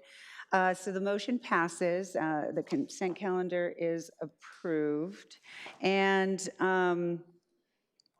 let's see, we'll move on to Section 9, Human Resources, Item 9.1, CHI Supplement Initial Bargaining Proposal to the District Full Contract Renewal. This is an action item. The recommended action is that the Board of Trustees adopt the Certificated Hour Instructors CHI Supplement Initial Bargaining Proposal to the district as submitted. In accordance with the applicable state laws and regulations, it is recommended that following public comment, the Board of Trustees adopt CHI's supplement initial bargaining proposal for full contract renewal negotiations on a 2023 to 2026 successor agreement with the district on the issues listed below: Article 1, recognition; Article 8, assignment rights and reemployment; establish a disciplinary procedures article; establish an office hours article. As prescribed by Government Code Section 3547, the supplement initial bargaining proposal from CHI to the district was sunshined at the Board of Trustees meeting on April 26, 2023. Members of the general public have been given the opportunity to provide public comment to the board. The bargaining unit and the district may commence the collective bargaining process. So again, the action is that the Board of Trustees adopt the CHI supplement initial bargaining proposal to the district. Is there a motion and a second? So moved. Second. Any discussion? Hear none. Can we take a voice vote, please? Student trustee Hernandez. Virginia Baxter. Aye. Herlinda Chico. Aye. Uduak-Joe Ntuk. Aye. Sunny Zia. Aye. Thanks for hanging in there. Uduak, what time is it in Vienna? 5:24 in the morning. 5:24 in the morning. Okay, thanks. Moving on to item 9.2, Personnel Commission Annual Budget 2023. There's no vote required, but I would like to ask my colleagues if there are any comments on this item. Hear none, we will move on to 9. Oh, I'm so sorry. Wait a second. No, that's okay. Please, you take all the time you'd like. We'll make it quick. Yes, so if you can please, provide the annual budget, that would be fantastic. Thank you so much. Thank you so much. Good evening, Board President Chico, trustees, Dr. Munoz, and esteemed colleagues. My name is Robin Gordon Peterson, and I just came by to say hello. Carolyn doesn't need my support. She can do this and run this all by herself. I wanted to come to say thank you for your appointment. I have enjoyed serving you as your appointee on the Personnel Commission. The real reason why I had to thank you, I've always wanted to thank you. I received a call from Mayor Rex Richardson asking me to join his team. He asked me to join the Civil Service Commission. Of course, I said yes, but I had to think about why did he think I was special? and it's because of you and your appointment. You trusted me, and now he has entrusted me as well to join the commission. I'll join effective July 1st. I want to talk to you about some of the things that the Personnel Commission is doing. We're currently on Zoom, so that those people that can't make our meetings, I haven't seen any of you there, know that you're welcome, but that people that can't attend those meetings can attend via Zoom. We had the opportunity to be over at the Pacific Coast campus. A lot of staff showed up for our meetings, so this Zoom meeting now is essential because we want everyone to be able to hear what we have to say. I want to inform you that something we had discussed during my interview, which was the working out of class, that has diminished tremendously. When I first came on to the board, we had approximately 55 to 60 people working out of class. That is now down to approximately 20. So I want to thank Human Resources for being effective as far as recruiting suitable people for these positions, because we want to ensure that if there's an open position that we're out there trying to fill it. So I wanted to let you know that. You're aware that we are having a classified luncheon on Friday, May 26th. I want to see all of you there. President Chico, I want to thank you again for coming to speak to the classified staff as Mr. Rometta, if he is still here. He is right. It's the backbone of this organization, and it's important that we honor them and that we show up to show our appreciation. There will be a burger truck, so no one's going to have to cook or serve.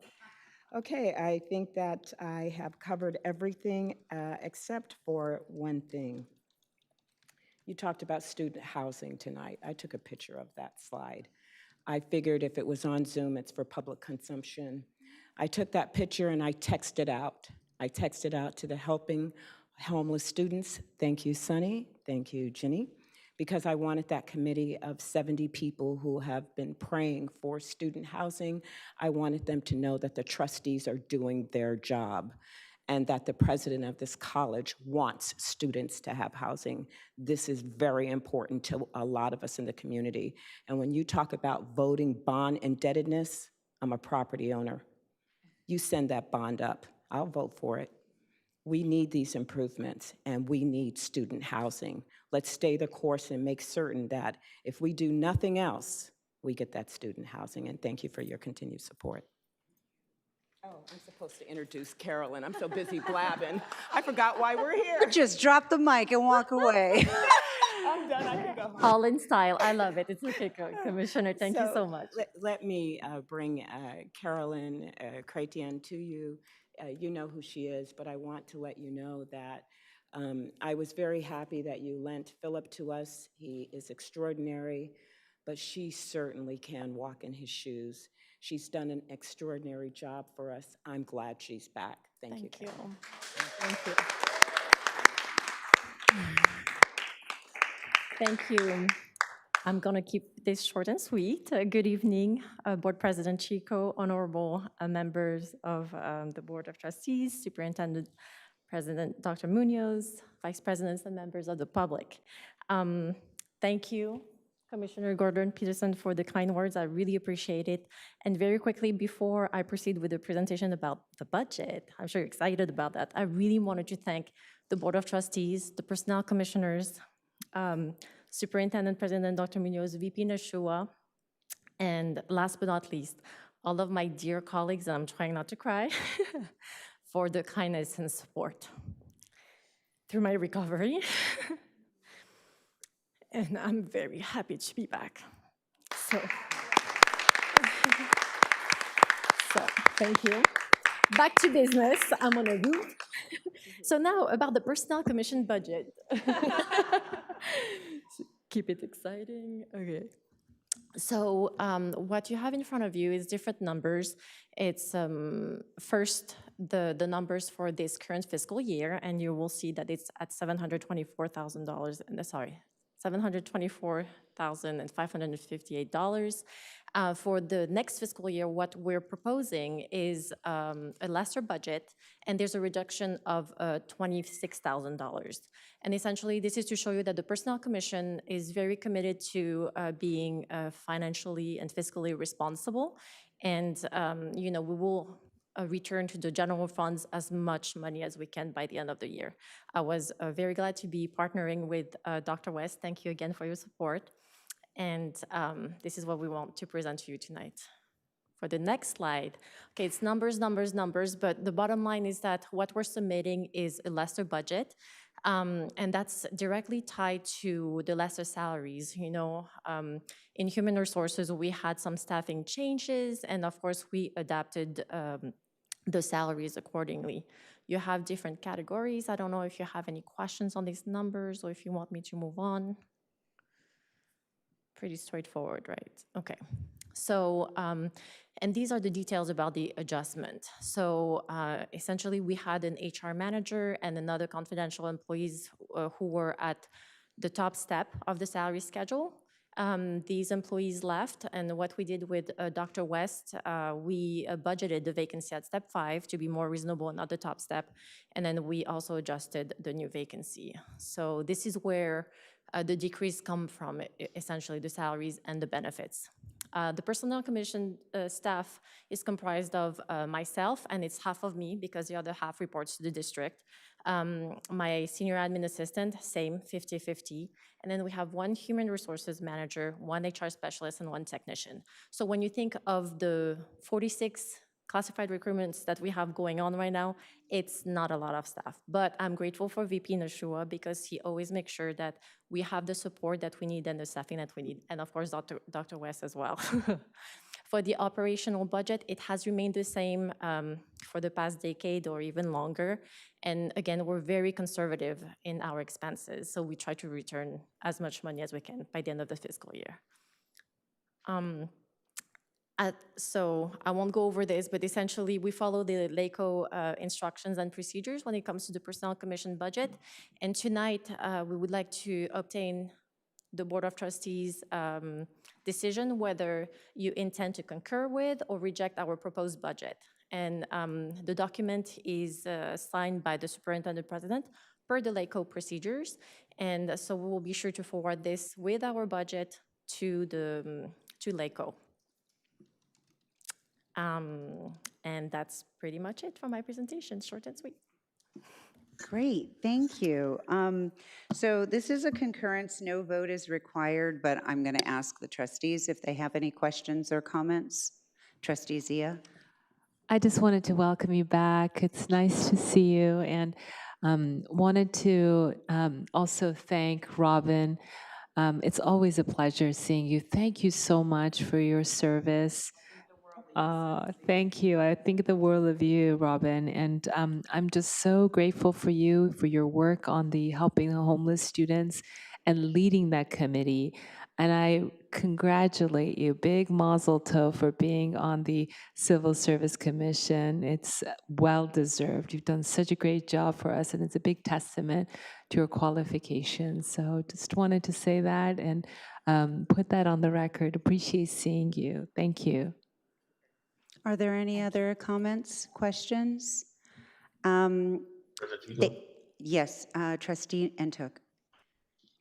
Okay, thank you for the presentation tonight. I'm sorry I can't be there, and in my video angle I can't see Carolyn, but I just want to welcome her back. I know it's been a tremendous journey the last couple of years, and we got to work together when I was a personnel commissioner, and I just know the outstanding work she does and was missed, and very, very, very happy to have her back, and I'm happy we could support her, and look forward to working together over the next couple of years. But just welcome back, Carolyn. It's great to have you. Thank you so much. Thank you so much. It means a lot. So thank you for putting together the presentation, and also thank you for sharing that very personal moment. It demonstrates your love for the college and for the people that work here, and obviously the love that we all have for you. Thank So very happy to have you back. And then Robin, you do incredible work. We're so happy to have you, and congratulations on being appointed to the Civil Service Commission. That's a huge deal. That is a major commission in the city of Long Beach. Mayor Richardson got that right of asking you to serve on that. And I'm glad that you didn't have to, I'm glad you didn't have to choose and we get to keep you. So thank you both very Thank you much. again. Appreciate it. We will now move on to item 9.3, employment contracts. This is an action item. The recommended action is that the Board of Trustees approve the employment contracts as submitted. The following employment contracts provide employees with a term of employment, an annual salary, along with health and welfare benefits and life insurance. So I'm going to read this list. Barry Barnes, Director of Basketball Operations, head men's coach. His term is July 1st, 2023, June 30th, 2025, salary $117,647 annually. Christina Barrios, Assistant Director, CalWorks, term 7/1/23 to 6/30/25, salary $95,637 annually. Marcus Carroll, Director of Operations, Head Coach, Track and Field and Cross Country, term 7/1/23 to 6/30/25, salary $127,619 annually. Oscar Lee Douglas, Vice President, Academic Affairs, term 7/1/23 to 6/30/25, salary $268,217 annually. Maria Eck Ewell,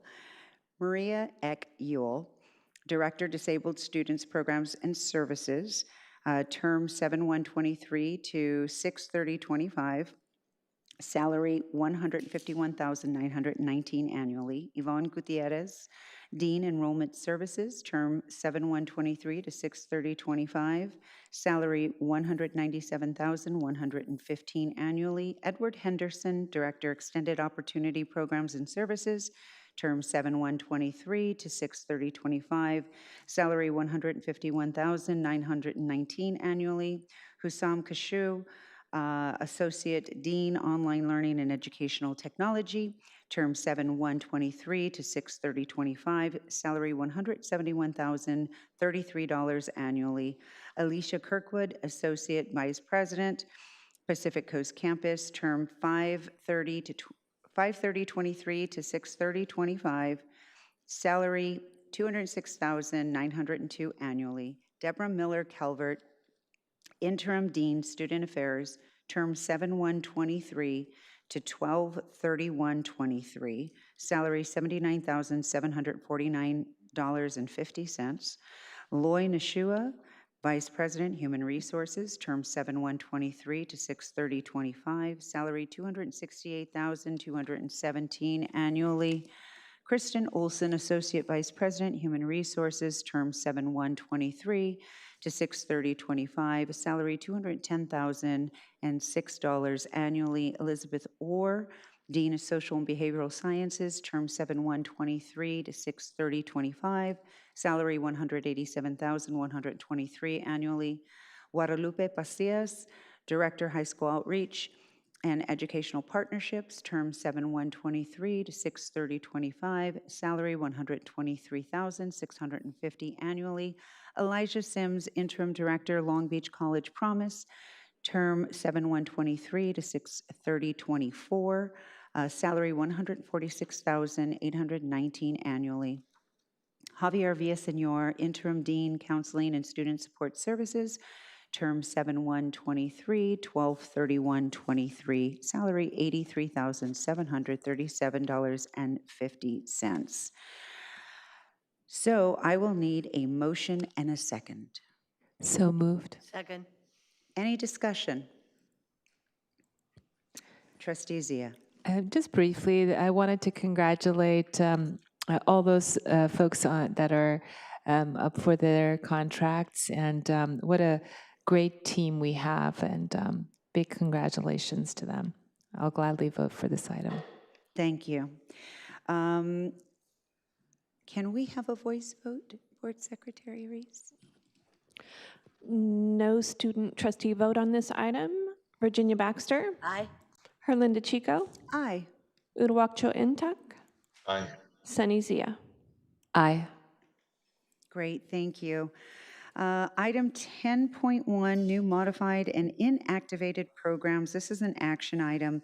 The Board of Trustees approve the new modified and inactivated programs effective fall 2024 as submitted. This is, as I said, an action item. I need a motion and a second. So moved. Second. Any discussion? Hear none. Voice vote, please, Board Secretary Reese. Student trustee Hernandez. Virginia Baxter. Aye. Herlinda Chico. Aye. Uduak-Joe Ntuk. Aye. Sunny Zia. Aye. Thank you. Motion passes. Item 10.2, modifications to general education plans B and C. The recommended action is that the Board of Trustees approve the addition of courses to general education plans B and C as submitted. Do I have a motion and a second? So moved. Second. Great. Any discussion? Hear none. Can we have a voice vote, please? Student trustee Hernandez.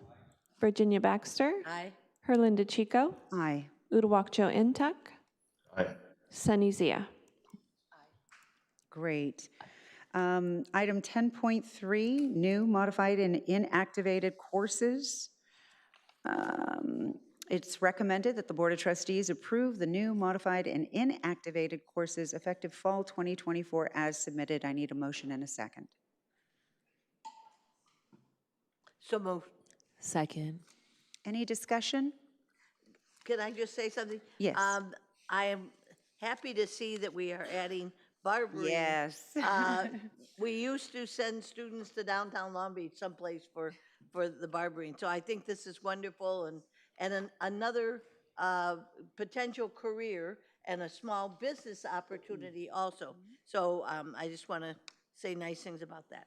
Very good points. Thank you, Dr. Baxter. Can we have a voice vote, please? Student trustee Hernandez. Virginia Baxter. Aye. Herlinda Chico. Aye. Uduak-Joe Ntuk. Aye. Sunny Zia. Aye. Great, motion passes. Item 11.1, revised academic calendars 2023 to 2024 and 2024 to 2025. The Calendar Committee is recommending that the 2023, 2024, and 2024, 2025 academic calendars be approved with changes to the floating flex day and the inclusion of Cesar Chavez Day observation. The current floating flex day is scheduled on a Saturday in October, which negatively impacts weekend classes. The Calendar Committee also recommends including the observation of Cesar Chavez Day. The academic calendars were developed by a committee including administrators, faculty, a student, and a member of the classified staff. All constituent groups are represented in accordance with the district policy. The calendar has 175 days of instruction as required by Title V, all mandated holidays, flex days, and any additional board-declared holidays. The proposed changes were agreed upon by the constituent groups. Really glad to see the inclusion of Cesar Chavez Day. The recommended action is that the Board of Trustees approve the revised 2023-24, 24-25 academic calendars as submitted. Do I have a motion and a second? So moved. Second. Any discussion? Seeing none, can we have a voice vote, please? Student trustee Hernandez. Aye. Virginia Baxter. Aye. Herlinda Chico. Aye. Uduak-Joe Ntuk. Aye. Sunny Zia. Aye. Thank you. Item 11.2, childcare fee increases. The LBCC Child Development Centers are proposing a tuition increase for the 2023-2024 school year. We've attached documentation, including a chart of tuition rates from other local preschools and competitors. Our last planned tuition increase was implemented for the 2022-2023 school year. We had to implement small increases in 2017 to 2018, 2018 to 2019, and 2022 to 2023 as California Department of Education increased their reimbursement rates, and we are contractually obligated to match them or change them more than their rate. or charge them more than their rate. The CDC administrative team has completed a comprehensive search of our local competitors' rates, and we have all reviewed current childcare market rates in Los Angeles County and California. Not only will these proposed rates be competitive, these will hopefully help us not scramble to rapidly raise tuition should CDE increase reimbursement rates again, which is likely to happen. These rates will not affect our low-income families, most LBCC student parents, as they likely qualify for CDE subsidies and can receive free or reduced cost childcare through our general childcare and California state preschool grants. The proposed tuition increase will take effect at the beginning of the next fiscal year, 7/1/2023. However, in the past, we have allowed our currently enrolled families to pay the current rates until the new school year begins in August, which also keeps families enrolled during the summer. We would like to increase the annual activity fee from $75 to $100. This fee is waived for low-income families and all families that would qualify for state subsidies. We are also proposing to increase the late pickup fee from $1 per minute to $10 for the first 5 minutes and $5 per minute after.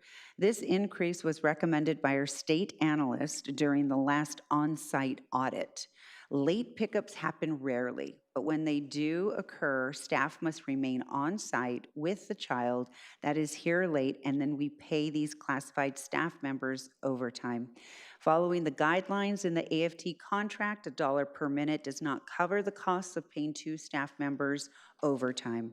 So this is an action item, and the recommended action is that the Board of Trustees approve the fee increases for the child care centers effective July 1st, 2023, as submitted. Do I have a motion and a second? So moved. Is there a second?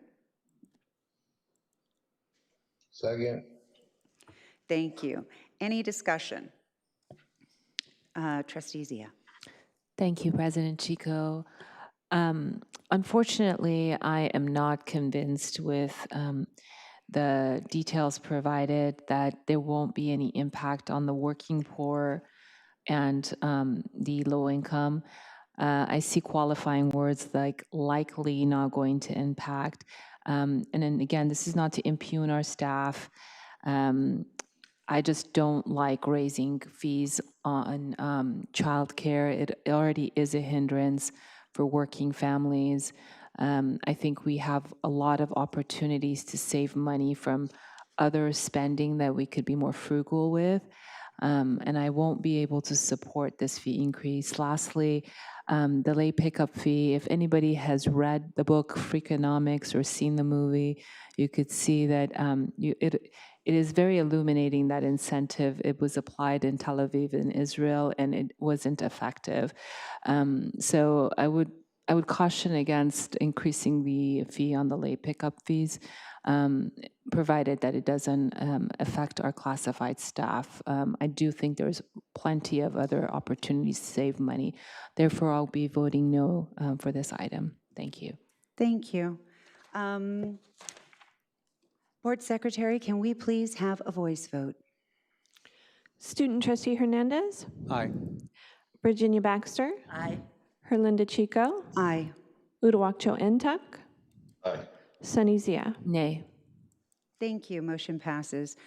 Item 11.3, new and/or revised board policy and administrative procedure, Chapter 4, Academic Affairs, Board Policy 4004, inactivation. 4230, 4240, 4250, second reading, Administrative Procedure 4004, inactivation, and Administrative Procedure 4230, 4240, 4250, 4255, informational. The recommended action is that the Board of Trustees approve and adopt the revised board policy, Chapter 4, Academic Affairs, Board Policy 4004, inactivation, 4230, 4240, 4250, second reading. I need a motion and a second. So moved. Second. Any discussion? Hear none. Can we have a voice vote, please? Student Trustee Hernandez. Aye. Virginia Baxter. Aye. Herlinda Chico. Aye. Uduak-Joe Ntuk. Aye. Sunny Zia. Aye. Great, motion passes. Item 11.4, new and/or revised board policy and administrative procedure, Chapter 4, Academic Affairs, Board Policy 4100, first reading, and Administrative Procedure 4100, informational. In accordance with the established practice, the following board policies and administrative procedures have been distributed, discussed, and approved by the President's Leadership Council. The changes are being recommended as a result of the ongoing review to ensure compliance with legal code and align with current practice. That would be BP 4100, graduation requirements for degrees and certificates, AP 4100, graduation requirement for degrees and certificates. This is an information item and the first reading. So we will move on to Administrative and Business Services, item 12.1, new and/or revised board policies and administrative procedures, Chapter 6, Business and Fiscal Affairs, Board Policy 6700, second reading, and Administrative Procedure 6700, informational. It is well, the policies that we're looking at are BP 6700, Civic Center and other facilities use, AP 6700, Civic Center and other facilities use. The recommended action is that the Board of Trustees approve and adopt the revised board policy, Chapter 6, Business and Fiscal Affairs, Board Policy 6700, second reading. Is there a motion and a second? So moved.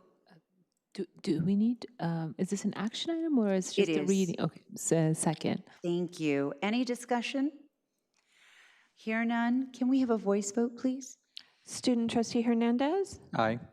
Virginia Baxter, Aye. Herlinda Chico, Aye. Uduak-Joe Ntuk, Aye. Sunny Zia. Aye. Motion approved. Item 12.2, 2022-2023 third quarter budget performance report. This is information only to keep the board and college community informed about the status of the budget. The 2022-2023 third quarter budget performance report was prepared. An executive summary describing the major changes in the year-end projection is also provided. Are there any questions? Seeing none, we are going to move on to 12.3, 2022 to 2023 CCFS 311 third quarterly financial status report. This is an action item. The recommended action is that the Board of Trustees approve the 2022-2023 third quarterly financial status report for the Long Beach Community College District and authorize transmittal of the report to the California Community Colleges Chancellor's Office as submitted. I need a motion and a second. So moved. Second. Any discussion? Hear none. Can we have a voice vote, please? Student trustee Hernandez, Aye. Virginia Baxter, Aye. Herlinda Chico, Aye. Uduak-Joe Ntuk, Did he fall asleep? Uduak-Joe Ntuk. Aye, sorry, can you hear Sorry. me? Yes, no. I know, I feel bad. Sunny Zia. Aye. Hang in there, Uduak, we're almost done. Motion passes. We will go to item 12.4, resolution change order authorization under $100,000. This is an action item, and the recommended action is that the Board of Trustees adopt resolution number 052423C to authorize the Vice President, Business Services, or designee to execute change orders under $100,000 as submitted. I need a motion and a second. So moved. Do I have a second? Second. Thank you. Any discussion? Trustee Zia. Yeah, I know I've said this before, so I'm not trying to sound repetitive, but I think 100,000 is way too high. I think we should lower the threshold, but I'm open to being convinced otherwise if that's the going rate for other community college districts. I am okay with it, but it's hard to tell. And why is it not 75,000? Why is it not 50,000? Those are some of the things that I've brought up in the past, and I still haven't gotten a compelling response. So if someone can help elucidate that for me, that would be great for my vote. Thank you. So that was that was a question. So is there anybody that is going to answer Trustee Zia's question? I can say that it is a standard. $100,000 is pretty standard across the board for authorization, mainly because of the cost of construction and the overall large costs. We're talking sometimes tens of millions of dollars, so $100,000 change orders don't go as far as they used to. So this is a standard below that threshold that is consistent with other college districts similar in size and scope as ours. Thank you. Hear no more questions, so can we have a voice vote, please? Student trustee Hernandez. Aye. Virginia Baxter. Aye. Herlinda Chico. Aye. Uduak-Joe Ntuk. Aye. Sunny Zia. Aye. Thank you. Item passes.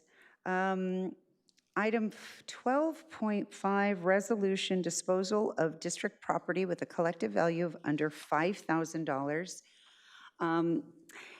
It's recommended that the Board of Trustees adopt resolution number 052423D to authorize the Vice President of Business Services or designate to dispose of district property no longer needed for educational purpose when the value of the items does not exceed $5,000.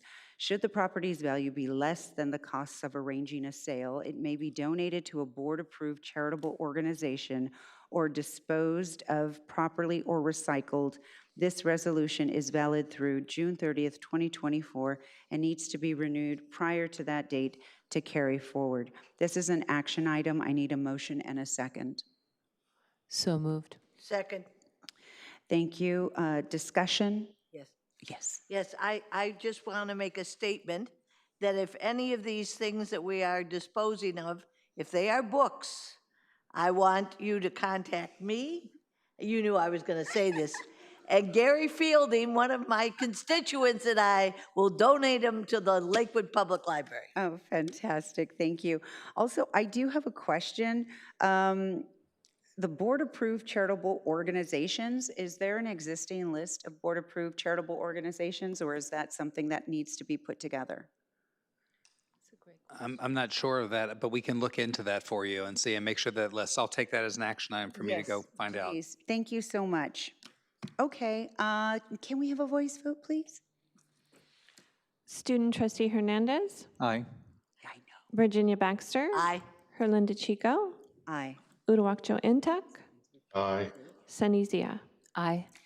Thank you. Motion passes. Item 12.6, resolution liability and workers' compensation coverage for volunteers. It is the recommended action that the Board of Trustees adopt resolution number 052423E, adopting and declaring for the purpose of workers' compensation and liability insurance that persons authorized to perform volunteer services shall be deemed an employee of the district. Is there a motion and a second? So moved. Second.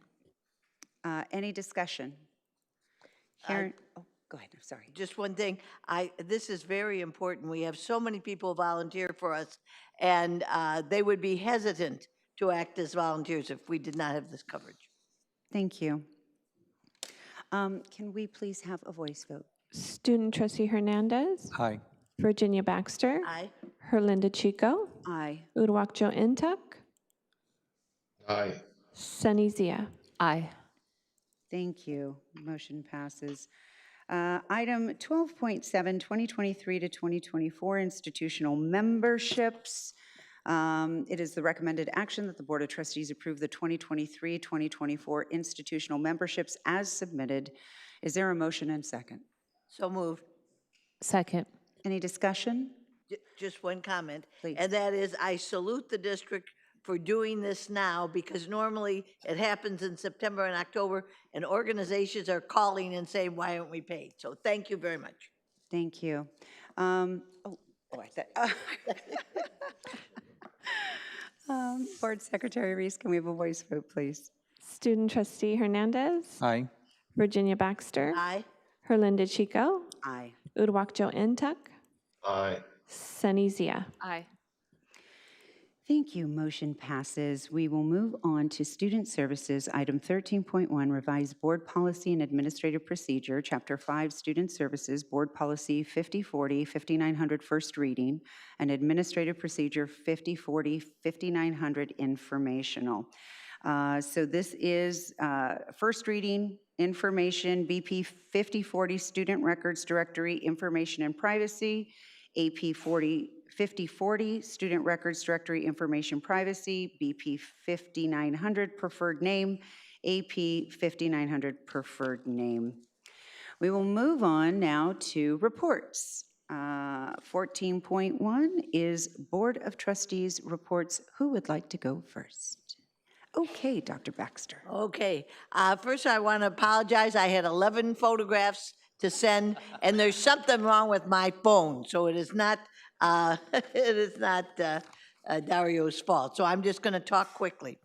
First of all, on April 26th, we've already talked about it. I attended the White House cyber meeting. It was fantastic. I'm so proud of our students and our faculty and how well they represent Long Beach City College. Then at lunchtime, I went to the Entrepreneur of the Year Award, and I want to salute Billy and Becca Morley, who were from the Small Business Development Center and our honoree, and a wonderful, wonderful couple. May 1st, I was the introducer of the Understanding Immigration May Day celebration. And this was so interesting. And one of the topics was a gentleman had served in the Marine Corps, and sometimes recruiters say, if you volunteer, we'll help you get citizenship. And that is not necessarily the law. And this gentleman is trying to fight being deported, even though he served in Iraq and actually was disabled. And that's, to me, a tragedy. On May 4th, I attended the Lakewood Pan American Scholarship Luncheon. On the 10th, I installed my friend Anidra Jordan as the PTA president at Mark Twain Elementary. Then I attended the Rotary Scholarship Meeting at Cal State Long Beach. These are students who many times went to City College, transferred to Cal State, and the Rotary provides them with actually 10 years to get through school between City College and Cal State. So sometimes they can use that money to get a master's degree. Also in the evening, the newly tendered faculty meeting at the Grand. On the 11th, I spoke, gave my First Ladies talk to the Signal Hill Rotary. Then I attended the Foundation Executive Committee, and I want to thank President Chico for assigning me that responsibility. It's a pleasure, it's not a responsibility. Then on the 12th, the scholarship reception in the Hall of Champions, outstanding. And speaking of that, a scholarship recipient that Trustee Zia and I had, Fifi Fonsisi, she spoke at the Student Services Luncheon, and we were talking about homeless before. This was a woman who reached out to Sunny, then Sunny got with me in the group, and we moved her from sleeping on the Pacific Coast campus in the horticulture area to a Section 8 housing in San Pedro, and she's graduating, and it's so exciting, and we're so happy for her. Then on the 15th, I attended the Bond Subcommittee meeting with Trustee Uduak. And the 16th, the Century Club meeting. The 17th, I spoke to Long Beach Rotary on First Ladies. I'm getting, May, Mother's Day, all that kind of stuff. On the 18th, attended the LBCCFA reception. The 22nd, the Harvey Milk flag raising at the Pacific Coast campus and honoring Harvey Milk's birthday. The 22nd was a tree dedication for my son's tree over by the M building. And I want to thank Camille Bolton for putting that together and having a very classy reception. Also on the 23rd, I attended the Senior of the Year luncheon, and Carmen Perez, a legend in Long Beach, was honored, and I was so thrilled to see that. And Carmen is an outstanding example of someone who came from being a housewife to PTA and then working and eventually became harbor commissioner and vice president of the Democratic National Committee. And they also honored Ray and Pat Smith, who were lifelong volunteers. And then I went to the honors banquet. And then this morning, I attended George Pla's graduation ceremony. He was given a Doctorate of Humanities at Cal State LA, and I was honored to be invited. And then at lunchtime, I went to the Inter-Service Club lunch at the Pyramid.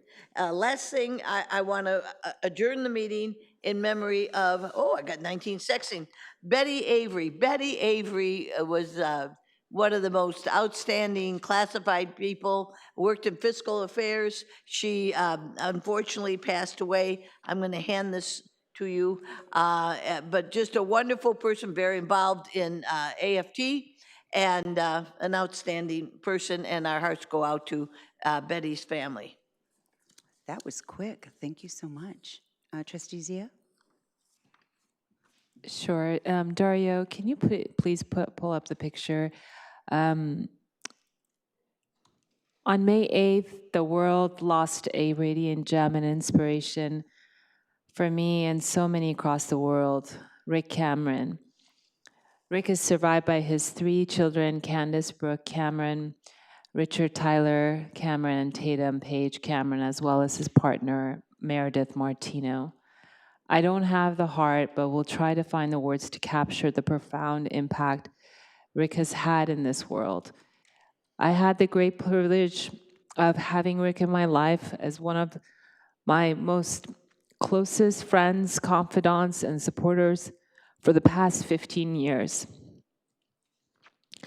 Rick was one of the kindest, most no-nonsense and honorable people I have known, a true mensch, man of honor and integrity. He was one of the most brilliant maritime industry leaders, not just at the Port of Long Beach, where he was a deputy executive director, but also internationally. As one of his employees, I witnessed firsthand how he has always had our back, always stood up for us and fought for the human capital and labor that is the driving force at the Port of Long Beach and beyond. He was always supportive of our LBCC students, programs, and partnerships with the Port, including Maritime Center of Excellence and support for our homeless students. In the words of the father of the great American hero and sniper, Chris Kyle, there are 3 types of people in this world: sheep, wolves, and sheepdogs. Some people prefer to believe that evil doesn't exist in the world, and if it ever darkened their doorsteps, they don't know how to protect themselves. Those are the sheep. And then you got predators. They use violence to prey on the weak. They're the wolves. And then there are those who've been blessed with the gift of need to protect the flock. They are a rare breed that live to confront the wolf. They are the sheepdog. Rick was always the one who confronted the wolves and fought for the voiceless, hopeless, and friendless. Working for him and with him was like working in an idea lab, where ideas weren't sacred, yet people were respected and encouraged to exercise intellectual courage and constructive dissent. He was not a supplicant to sycophancy, yet to rigor and erudition, fidelity, integrity, and bravery. He wasn't someone who would kick down and kiss up to go ahead, to get ahead. Instead, it was his brilliance, kindness, and merit that ascended him to top levels of leadership. While some were more interested in padding their personal interests, politics, platitudes, and perfidy, he fought for parity and making sure everyone matters, everyone counts. He always advocated for being incubators of meritocracy, not mediocrity. He tore down the tyranny and half-hidden ladders of access and apparatus of privilege afforded to some, but not all. For those who were less than kind to him, all 2 of them, I pray that your hearts be filled with love and that you be happy, healthy, and free from suffering. The universe has a great way of delivering poetic justice, and you are not exempt. Rick, I love that you lived a full life and that you loved life so much, including and especially your amazing kids, Candace, Tyler, and Tatum. I know how excited you were about your next career venture. It breaks my heart that you weren't able to see it through and left us so soon. I will miss you dearly, my friend. While you may not be with us in this physical world, you will forever be revered and remembered as the most beloved, brilliant Deputy Executive Director and the people's Deputy Executive Director. Thank you. That concludes my remarks. And I'd appreciate if we could also adjourn the meeting in honor of Rick Cameron, who passed away at age 51. Thank you. Absolutely. Trustee Ntuk, do you have any reports? Yeah, one, I just want to say thank you to Dr. Munoz and Carl Kemp and our team for working swiftly this last month when the White House reached out about having the National Cybersecurity Director come as part of the Biden administration's launch of the National Cybersecurity Strategy, and particularly the workforce elements and the goal of getting people to work as soon as possible and highlighting the advantages of a STEM career, and that with you get the right training in cybersecurity, you can get a six-figure job. And it was just we got about 2 weeks advance notice about the event that we were able to put together. I think we had great participation. The students were there in the front. We had some of our Space Beach partners come out. Really nice news article in the Press Telegram afterwards.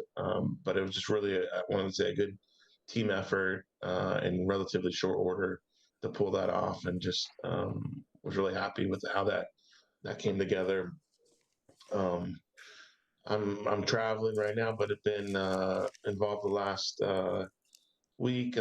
Black graduation ceremony this last Saturday was really nice to be with students and their families to congratulate them as they get ready to cross the stage next week, or about a week and a half here. I guess about a week next week. And so it's just really nice to spend time with them before traveling. And this trip I'm on right now is affordable housing and student housing policy trip. There's about 40 of us from Los Angeles County who are here to learn about Vienna's affordable housing strategy and what they've done to be able to go from some of the worst quality and squalor in the EU to the most affordable and the highest quality housing stock in the Union. So it's been a really informative couple of days so far. Be here through the weekend and look forward to presenting and sharing lessons learned. And I think there's a lot that can help us go further with the discussion we had tonight about student housing and the bond measure, and being able to do more beds or be able to serve more students. And so look forward to bringing those lessons learned home next week. And that concludes my report. Thank you. I think I was at a lot of the events that you were, Dr. Baxter, so I won't repeat those. Today I had the honor of swinging by the Inspiring Women's Luncheon, and wow, was that incredible. We have phenomenal women that are working at this college, and the stories that they bring with them, their experiences, are very profound. And I'm so proud that we provided a space for them to all share that with us. And I'm so happy that we're able to just to elevate and highlight those women. They deserve that recognition. So congratulations to all those that were honored today. I want to piggyback on what you all were talking about with the comms team. You're right, Trustee Ntuk. Our comms team has they've really elevated their game, and They're turning around things like when the White House did call, when they reached out, they really pushed full force ahead and made that happen, and it was beautiful. The videos that you're seeing in Dr. Munoz's report are all put together by that team. The photos, they're just doing an outstanding job, and so congratulations to all of you. And Carl and Jerome and Stacy, you're still here with us, hanging in there, and Dario. So thank you for all your work. It is not gone unnoticed. It's been really, really great. I want to congratulate Jordan Mala'ulu and the Mala'ulu family. It's a big accomplishment. They got one more baby to go. As soon as Koa graduates, I think Trustee or Vice President Mala'ulu is going to be done with sending all her kids off to college. I'm sorry, it was Koa's commencement. It wasn't Jordan's. Jesus, these kids are getting so old so quickly. I wanted to also acknowledge Harvey Milk Day. That was, it's so meaningful because there aren't a lot of states in this country that acknowledge and recognize LGBTQ leaders yet. I mean, we're just not at that point. In fact, we're at a point in history where we're being pushed back, and the rights of our LGBTQ brothers and sisters and siblings are, they're being taken away. So many laws are being written to attack our transgender brothers, sisters, and siblings. So it is so important now more than ever for us to show that solidarity and support, to fly the pride flag proudly, so that everyone who comes onto this campus or drives by the campus can see our inclusive pride flag. I'm so excited for LGBTQ History Month next month and all the programming that's going to take place. I did attend Long Beach Proud. LBCC was a sponsor of Long Beach Proud, so I was happy to represent the college. I was on stage with Mayor Richardson and Councilmember Kerr and many of our fabulous local drag queens. You know, I also think that this is important for us to stop and take the opportunity to reevaluate travel and where we go in this country. The NAACP released a statement asking, encouraging people not to visit Florida. These are things that we need to pay attention to and we need to look at. So I hope that you know, we do that as well. I want to congratulate, I want to thank Kim Hammond as well for helping me put together the connection for our students in Queer Space and connect them with Long Beach Proud event organizers. I also want to congratulate Carmen Perez. She is one of my mentors and is incredible. She is a legend. The work that she has done has been so impactful for so many communities, particularly the Latino community. So with that, I'm going to end my report. And we do have an extra bouquet of flowers. And so, Dr. Alicia Kirkwood, Will you come up to the front, please? Congratulations on dropping the interim. We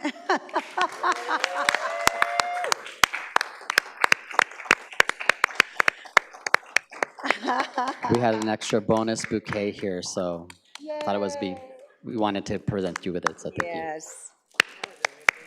Yeah, we love you. Thank you. Congratulations. And so we will move on to item 14.2, board committees reports. We have none. And so we'll move on to 15.1, public comments on non-agenda items. Are there any requests? Hear none. I'm sorry? Yes, we do have a second closed session. So 16.1, further discussion of the items listed under closed session, items above that were not completed during the first closed session. So we will now recess into our second closed session. Yeah, and then I'll come back with the adjournments. Perfect. We will return shortly. Thank you.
We are done, have returned from closed session. We are reconvening open session at 10:30. We have nothing to report out, so we will now move on to our adjournment. We will adjourn this meeting in memory of Betty Avery and Rick Cameron. And we will adjourn at 10:31. Thank you.